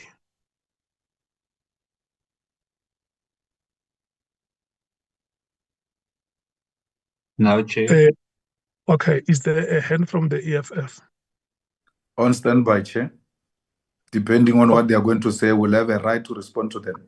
That is accepted. Is there a hand from the IFP? No, Chair. Okay, is there a hand from the PA? No hand, Chair. Okay. I will decide if I give you a chance to speak, Honorable. I'm doing this, Honorable Member, so that we need to make it an established practice that when a party is given a chance to speak, and for sure you might have noticed that sometimes I even say to you, I'm giving you 5 minutes breather, so that you can gather your thoughts and organize yourselves. Because we want to avoid a situation where, when we must summarize, one party should come and speak and the other parties leave the meeting aggrieved that some parties or some members in this meeting are allowed to speak at any time. So we, for now, we have recognized those three hands: the Honorable Skosana, Honorable Nduli, and Honorable Malema. In case, thank you. Can we take the names in that order?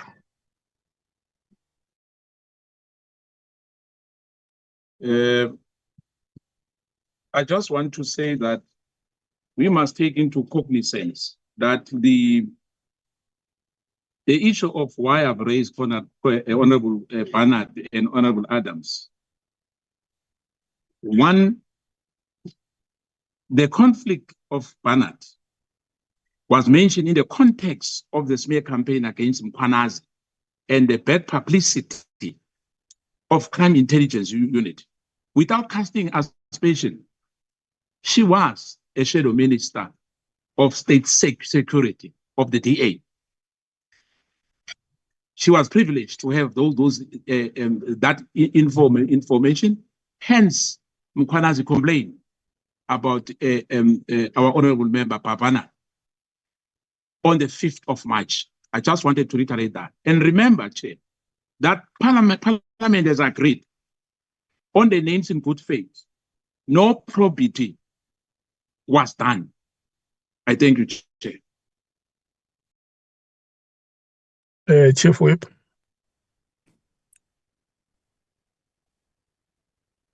No, thanks, Chair. My apology for, I really have no intention, Chairperson, to challenge and rebut the comments that were made by my colleagues on this question. I understand very well that when you must summarize, you must summarize. But there is a new issue that is arising for the second time. And I think that I have an obligation as a Chief Whip of the ANC to say something about it. The Honorable Ian Cameron keep on insisting that saying something that has to do with Honorable Kusela Sangon and making reference that I think are not sitting very well with us. I just want to make this point very clear on behalf of the African National Congress. Even if this committee decides that anyone who's implicated in one or the other will remain in this committee, that will be a decision of this committee. But from the African National Congress, if any of us in the course of this work is cited as a potential witness that must appear before this ad hoc committee to say something, that person would be recused from the ad hoc committee and only return back once his or her name has been cleared. So I want to be clear about that so that there is no reluctance on the part of anyone here and outside this meeting who may want to drag any of our names into this thing, to think that we are here and determined to die in this committee even if our names are raised. That's the issue I wanted to raise. Otherwise, I'm not going to rebut what other honorable members have said. It's their own right to say that. But at least on behalf of the ANC, I have the authority to say this because it's coming back for the second time. And I think it's important that the ANC must be known on record. This is the position we hold on this matter. Thanks. Thank you so much, Chief Whip. Honorable Malema, do you still want to speak? Chair, I think our point is made. Okay. Thank you. Thank you so much, honorable members. We have come to the end of the debate on this last item. And look, I have made my observations. You were very energetic in the manner that the item was deliberated upon. And to some extent, emotions were brought into the debate. And thirdly, I have also observed that you are very, very vigorous with your political predispositions. And it sometimes takes us long when we debate an issue. We brought a lot of politics in it. I understand we are politicians and who are representing the public. They want to hear us advancing our ideological disposition. Let me start with the matter that the Chief Whip has raised here. And without addressing Honorable Cameron, let us say that if there is something that is wrong, we know that this thing is wrong. We must not make it a standard to use another example to justify what is wrong. because that can never be a standard in the society that we lead. If we know that Soviet is wrong, we must accept that he is wrong. We mustn't say, no, he can't be wrong. What are we saying about Mutumsen? Because the example that we give may not help us to justify the wrong. I want us to spend our time counting the rights that we do and the rights that happen in the society in which we live. And I think that the mentioning of Honorable Sangun was way out of line. I haven't heard her name be mentioned at the commission by any of the witnesses so far who have appeared before the commission, or any other member of our committee who raised a hand here and say, I have the name of Honorable Sangonent. As the chair, I want to apologize on her behalf that in a meeting that I chair or I preside over, her name had to be brought like that. It's unfortunate, and I think you are right, Chief Whip, and that is basically why I say, in my observation, sometimes we bring emotions in our discussions, and they can blur the lines. And coming to the matter which was being debated, I want to persuade you, honorable members, to say, let's be consistent. And this is a word that that has been used by the majority of you when decisions are taken. Hands will be raised, no chairperson who are calling for consistency. We have just taken a decision now and said, there is a list that has been gathered by ourselves here, and we are noting it because we want General Mkhwanazi to appear before us. And once he has appeared, we would have satisfied ourselves with our interaction with him. And then we will decide from that list who we invite and who we don't invite, or who we add.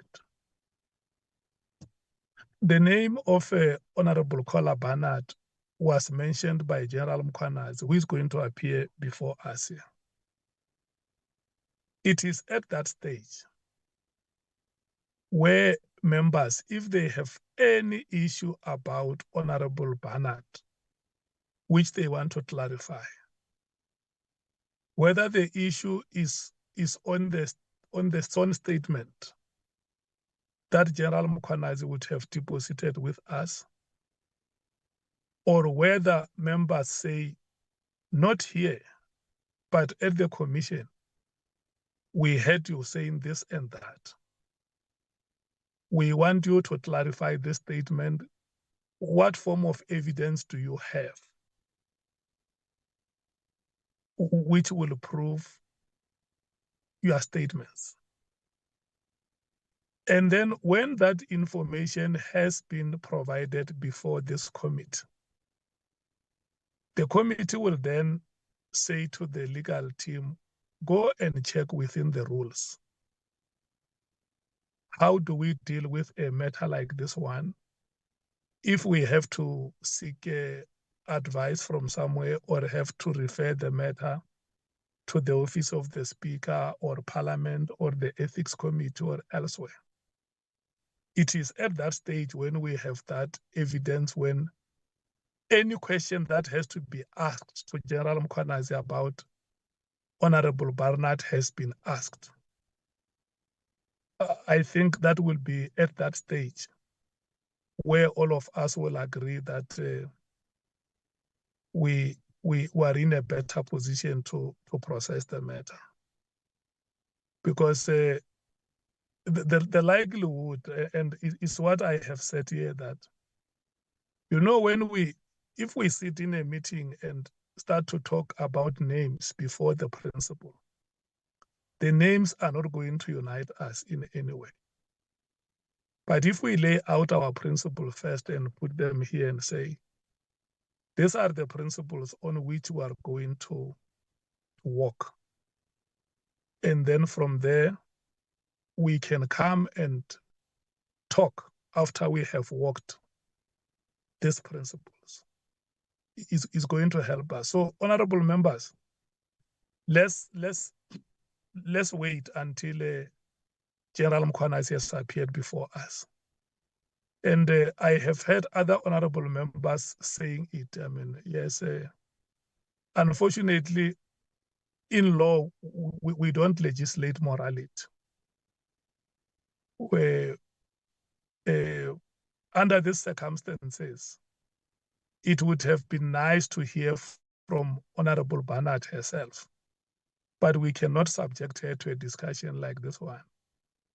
But if he was to write to us and say, there are the following matters before the commission about me, and I feel that I want to allow the committee to do its work until my name is cleared, I will come and join you at that stage. We will still accept.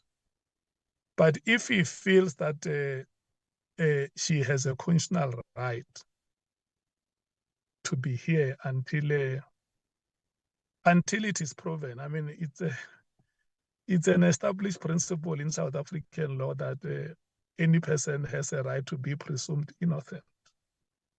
And that is why even when you see the symbolic representation of law or justice is the pendulum. Once the pendulum swings higher on one side and lower on the other, it means there is no equality, there is no justice. So ourselves, we must not be seen swinging the pendulum. Let's allow the pendulum to swing by itself. And when it has swung, we will then come back and all of us will be agreeing that the pendulum has swung. We are now at a point where we all agree that justice is this one and this one is injustice. And I have listened to the debate of honorable members here. It's a matter we can debate until the sun rises. But I want to persuade you, honorable members, to say, let's wait for that day. Those that may have questions, those that may want to probe for evidence. And we must not even come to that day or to those proceedings coming for Honorable Barnard. It's not Honorable Barnard's day or the 2 days or whatever number of days we allocate or we extend. We must not make them the days of Honorable Barnard. Those are the days the ad hoc committee has decided it will come and interact with General Mkhwanazi. And if there is any matter that we feel we need to be clarified on, let's use the opportunity to clarify those matters. I want to thank you so much, and I believe that this summary makes sense, unless if there is any dissenting view. No, me, I just forgot what is going to sing. The one that I forgot is the pendulum. The pendulum. No, it's fine. We can wait for the pendulum. Thank you so much, Honorable Sols. No, Chair, thank you. I just wanted clarity on the issue of alternates. I note that for some parties, both the full member and the alternate member, I think it's MKP and EFF, I might be incorrect. I don't know how many members MKP has, how many full members, but I know EFF is one full member, one alternate, and I think MKP the same, I'm not sure. But if that's the case, Chair, you give you give both alternate and full member opportunity to participate. But when it comes to the smaller parties, our alternates are not granted the same opportunity. I just want clarity on that, please, because the other members are speaking interchangeably during the meeting. Yeah, no, I think you are right, Honorable Sols. There are two ways to see it, because there are alternates of parties that are full committee members, and you have alternates who are non-committee members. So when a party has seats, the minority parties that you refer to do not have seats, and they are not alternates from your party. They are alternates from other parties which do not have seats in the ad hoc committee. But if there is any wrong that we would have done, we can still seek legal advice and clarify it with you. It's not a point that that we will sweep away if you strongly feel about it. No, I feel strongly, Chair. Please. But my understanding Please, was Chair. that my understanding is that these parties have seats in the ad hoc committee. Yeah, please seek advice, that I feel very strongly about it, because my understanding is that we, as the smaller parties, now form one group, which is now the representation. Let's So we are, I want us to do like this, Honorable Source. First, yeah. I note your hand, and I note the hand of Honorable James. Let me do like this. Let me first check. I was checking if there was a dissenting view on the summary that I made on the last item, and then I will rotate your point to the parties to hear what the view of the parties is. All right, Chair. Yes. So I'm going to request all of you to lower your hands. If we can lower the hand, Honorable Sols. Honorable member, so Honorable Sols, you want to disagree with the summary that I made? No, I fully agree with the pendulum sinking. Okay. I don't see any member or any party raising a hand on the summary, so I'm going to take it that the summary has been accepted. Honorable Skosan. Yeah, no, Chair, you said we must lower our hand. I just wanted to say I don't agree with your summary, because I just want you to note the objection of Mkhwanazi party on that matter. I'm not agreeing. We are not agreeing with you on that one, on that summary. Okay. And hence as well, the parliamentary, our parliamentary legal department has failed us, because I think we're on that term of reference. If we had this recusal issue being raised to say, what if somebody raised an issue and we found ourselves wanting, that could have been avoided. It could have been in the terms of reference. But be that as it may, on this one, I am saying in behalf of Mkhwanazi party, please note our objection on that point. I thank you, Chair. Yeah, look, the point that I must clarify is that the terms of reference is not the primary document in Parliament. Parliament has rules. And I don't want us to apportion the blame on the terms of reference or on the legal team of Parliament, because this matter, if it is established that there is a conflict of interest, it must be dealt with in terms of the rules of Parliament. that is how it must be dealt. I mean, Parliament has the ethics committee, Parliament has this and that.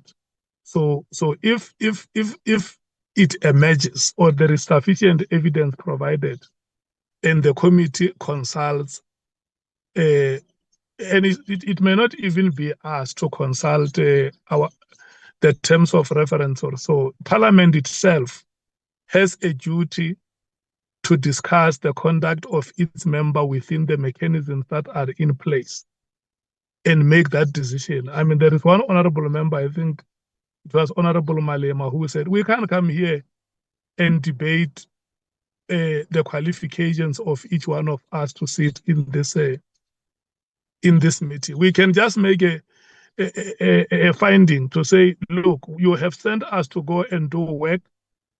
This is the report that we want to give to you as Parliament. Then you can make a decision on what must happen. I think let's close it that way so that we Yeah, correct, Chair.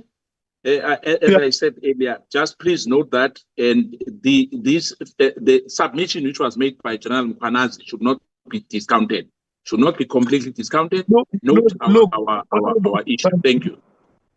If you listen to the summary of the chairperson, the summary does not say that the matter goes away.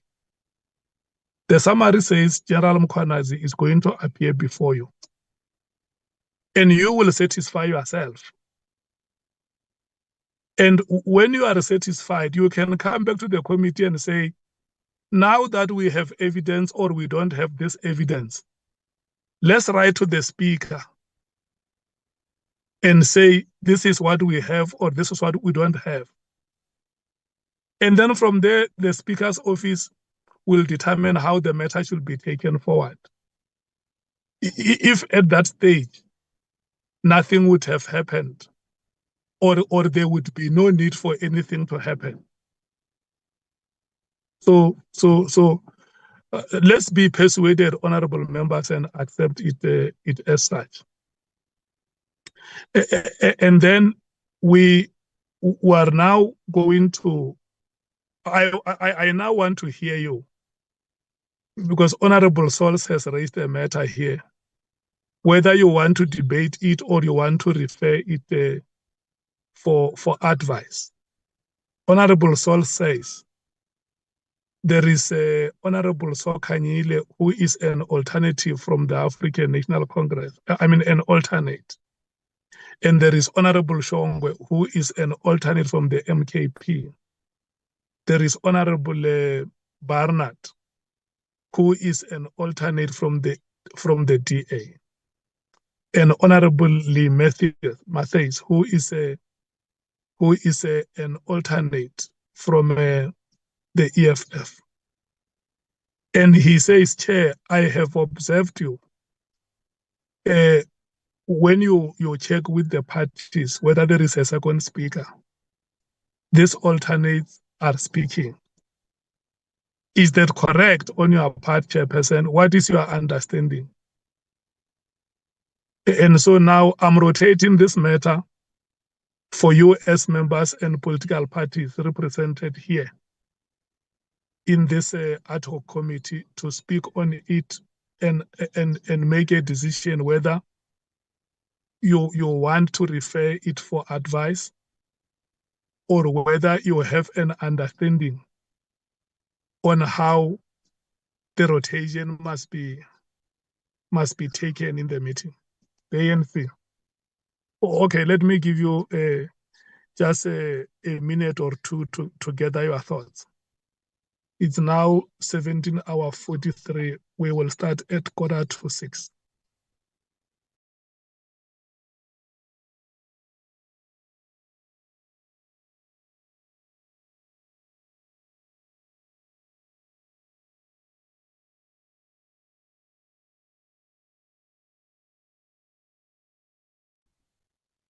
Is the meeting done, Chair, or is Mills cut out?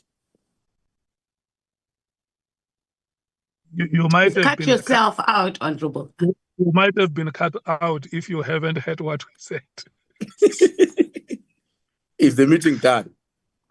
No, the meeting is not done, Chief Whip. What we want you to comment on the issue that Honorable Sols has raised. Maybe it must not be me presenting it. It must be me allowing him to present it so that all of you hear it. And once he has presented it, let's allow him to present it. And I think Honorable James also wanted to make an addition. Let's allow them to present it and hear what the views of the meeting are. Honorable Sols and Honorable James.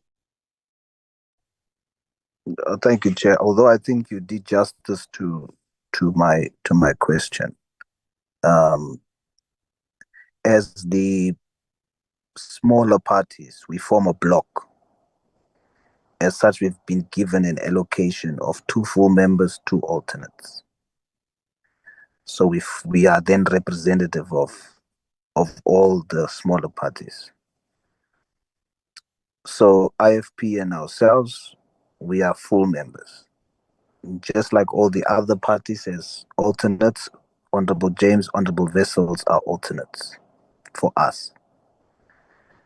In my view, the alternates on our side is the same as the alternates for all the other parties. I'm not following the response or the answer that you've given in terms of the difference between the seats the parties hold in comparison to us. I'm not following that, and that is not in agreement with that assessment. So my question is, throughout the meeting, you give, Chair, the other alternates equal opportunity to speak whilst the full member is present, not in the absence of the full member. But when it comes to us, our alternates are not allowed the same participation. So I'm asking, is that correct? If so, why? I believe it's not correct. Well said, Honorable Sols, and I want to thank you for the courage, but even for the polite manner in which you are raising this issue. Honorable James.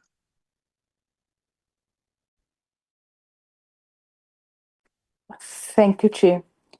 Chair, I reflect back on the last couple of meetings, and I recall in the first meeting when I entered the doors of the ad hoc committee, it was with the knowledge that I won't enjoy Action SA full voting rights as per the NA rules.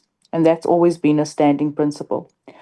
On the 5th of August, week 1, that was the day when you said to me, you are a member, you said this, Chair, you are a member, Honorable James, like any other member, right? At our meeting before today's meeting, this was last week, when you said that alternate members are not members and will only participate on the discretion. I wrote it down and I took that recording. And will only participate on the discretion of the chair or if the party they are alternate to is absent. That's what you said. Also, on the 20th, we also know that there was the protocols that were signed off by the speaker saying that alternate members won't enjoy access to classified information and all of that. Now, last week when you said alternate members will only be allowed to participate based on the participation of the chair. This week, again, Chair, it's changed now to alternate members can participate if the party which they represent has a member seat on the ad hoc committee. I too now want to ask, because I've been watching last week, and remember you came to me last week and you said to me, do you want to add anything? And I said no, because I needed to research this. I needed to go back to all the previous meetings and quote what you have said to basically prove in this meeting that there's been inconsistency. And the fact that now at the end of the meeting, Chair, with all due respect, we are now taking to the floor to get the views of everyone, tells me that you have been conducting this meeting haphazardly. with not actually knowing, are we allowed to speak or not? I also think that from the onset, as an alternate member, we were permitted to give input and make submissions to the to the terms of reference. Why was that then allowed if 2 weeks later we are now being told, okay, only on the discretion of the chair, and then I get told you'll only be given a minute to speak? When in the very first meeting, chairperson, you actually, in your closing remarks, you said you are a member and you will be allowed to participate fully in this meeting. Thank you. Thank you so much. Before I rotate to the parties, you know, honorable members, from the first day when we met, I have said to you that this is our committee. It's not a committee of the chairperson. The actions of the chairperson in this meeting are not absolute.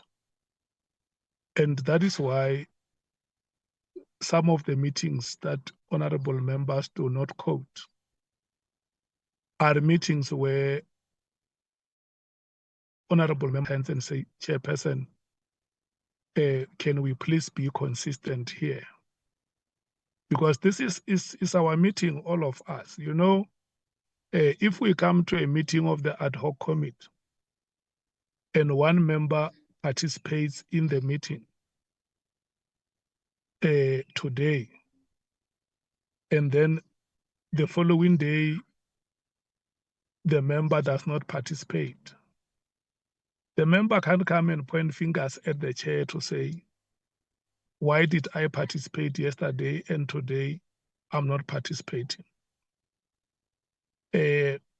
That's why if you listen to what I'm saying, I say to Honorable Souls, I want to thank you for the courage and the politeness in which you raised the matter, because somebody would have raised it in a very aggressive way. It's a very sensitive matter. And that is why when I responded, I said, this is what could have been my understanding. But if Honorable Souls would feel strongly about it, and that we may have to need a legal advice, we can do so, because it is not that when I say it is my understanding, it means this is a decision of the meeting. My understanding may be wrong, and that I accept that I could have been wrong in terms of interpretation or understanding. So this is our meeting, but I mean, to conclude that the chair has been running a meeting in a haphazard way, I don't think that it's a fair statement to make on another person. We will never on any day have a human being who is complete. And that is why sometimes even the best strikers miss penalties. The best defenders commit fouls in the 18 areas. That is all about life. Every time we keep on improving, where there is a mistake, the mistake must never lead to crucifixion. We must say, we have identified this mistake. How do we correct it? And how can we improve? How do we move forward? We don't have a complete human being. We will never have on any day a complete member of parliament. It's not possible. Law is science, policy is science, and every time we implement the law, we learn. And you may find that some of the mistakes could have been corrected from the onset. That is why those who have done law and policy, they will tell you that policy is implemented when it is being made, but it is also made when it is being implemented. So, but anyway, let me rotate amongst you, honorable members, and hear what your views are. If you have an understanding on this matter, how best we can resolve it. It's our issue, all of us. It's not an issue of the chairperson. The chairperson does not participate in this meeting. The chairperson directs the meeting, and it is you from all parties who have been participating in this meeting, yourselves and your alternates. So help me as the chairperson. If we seek advice, just say, chairperson, let's go and get advice on how we must deal with this matter and not make it a matter of the chairperson. Thank you so much. The African National Congress. Chair, we want to, firstly, let me just indicate how this matter has arisen, because I think we've discussed it on 2 previous occasions. And it arose in 2 different contexts. In one context, it was because we were looking ahead in terms of what is going to happen when witnesses are appearing before us. Will we be allocating the same amount of time to full members and alternate? That was the first instance where the matter arose. The second one was when, it might have been on the same day, maybe I'm confusing, but the second aspect of it was when we're dealing with who exactly is the alternate of the other parties. Because you remember that I think we were made aware that the actual alternate of the other parties is the representative of the Freedom Front Plus, Honorable Vessels. And we had to discuss that issue at that time because we were saying from the NC's point of view, how far do we go in terms of alternate? If Honorable James is the alternate of the alternate, as we're made to understand at that time. Now, let me conclude by saying, I think the mistake that was committed in this meeting, Chair, and I agree with you that no human being is perfect, is that you may have not noticed at the beginning of the meeting that Honorable Vessels was in the meeting, and you never recognized him to speak, or either at the time when you were recognizing Honorable James to speak, he had left the meeting, but at the beginning he was there. I think that there was a mistake there, because if he is the alternate, he should have been the one that you also give priority to. But what I want to propose we do, Chair, can we allow you and the legal team and your management committee just to sit back and look at where do we come from with this discussion? What are the rules saying? What will be in the best interest of this committee in order to manage its affairs in such a way that is not going to open us up for problems going forward, especially and particularly because we are now about to start to hear the first witness. My proposal is that let's allow you to go back. Let's not be exhaustive about it today. Allow you to go back with your team and the legal people who will help you. And then you come back with a proposal on how you suggest we should handle this thing as we deal with the hearing of the witnesses. And then we can discuss from a particular proposal as opposed to each one of us throwing ideas that may render this meeting taking another 2 hours unnecessarily, and which is avoidable. Thanks. No, Chief Whip, thank you so much. May we please take the MKP? Thank you, Chair. I think on this matter, rules, we have rules on that. And I think Honorable Stolz, perhaps when they alternate, like today, from Mkhwanazi party, because Nomvalo was not available, who's a full member. Our alternate, it's Tulani Chongwe, was participating because Nomvalo was not available today for a reason known that even Tulani had a problem of network. But indeed, the issue of alternate, I think it was discussed many times. And I'm not sure, why again we say we're going to consult the legal team. For me, I thought rules are there in terms of what must happen to the alternate. Thank you, Chair. Yeah, but Honorable Skothana, is not only today that Honorable Shongwe was was participating, the honorable members are right that across all parties, it could have happened that the alternates participate in the meeting, even when the designated members were present. So I think we must just face it, all of us, and agree that it happened. And so if we need to get an advice or suggest the way you say that the rules cover everything, let's enforce the rules. Let's just say it. Let's just say it. The DA? Thank you, Chair. Chair, our view is a simple one. Alternates have been allowed to participate.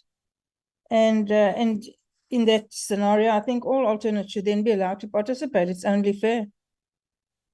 So it's all or nothing. It can't be some and not others. So, yeah. Thank you so much, Honorable Breitenbach. The EFF?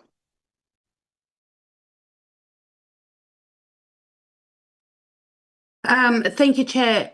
The legal team, or at least I think our Parliament legal team, did give us an opinion when we were dealing with the issue of the letter that we received from Honorable Ghana, that members of Parliament can participate in committees, even if they're not the main member, but they don't have voting rights.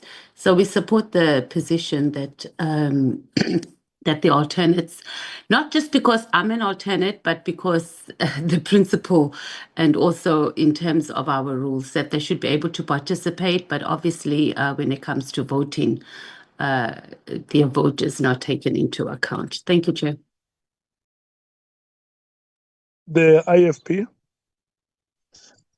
Well, Honorable Chair, I think we do subscribe to the principle that alternates should actually be allowed to participate, obviously, but not vote. Thank you. Okay.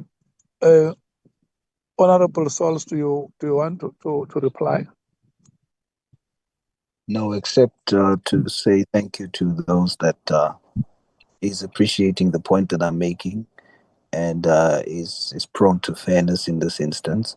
And just to say that it is not that we're saying that the rules should not be followed. It is to say that the rules should equally apply to all. That's the contention. To say if other alternates are allowed, then our alternates should equally be allowed. And then in your defense, Chair, just for the Chief Whip, from day one of the meeting, when you rotated, you always went and asked FF plus, Action SA, FF plus, and there was total silence. Honorable Vessels only spoke once. So just to clarify that there was equal opportunity given to everybody. And then later on that changed. The House went a different route, no problem. But what caused me to raise the concern is when I saw that there's now not consistency, that the only alternates that are not allowed participation is the alternates of the other parties. And it is that point. But I want to thank the honorable members who sees the point that is made and is pushing for fairness. I thank you, Chair, and we agree that alternates should participate. Thank you. Thank you, Honorable Sauls. What we are going to do? But Honorable Chair, I want to apologize. I want to withdraw using the word haphazardly since the beginning. Okay. All right. It's just so that we can all have a good weekend and end on a good note, on a positive note. So allow me to withdraw that word. It was too strong. Thank you, Honorable James. Honorable members, what we are going to do is, Andile, in the next meeting, you should come and clarify this so that we should know the extent of the limitations we impose on all alternate, whether these are alternate of parties that have representation in the committee, and alternates who are coming from minority parties and are not alternates of their party members, but alternates of the other parties in the committee. So that when we impose the limitations, the pendulum must swing until it must swing in favor, not in favor of alternates from minority parties, but it must swing in favor of all alternates, and that must be applied equally.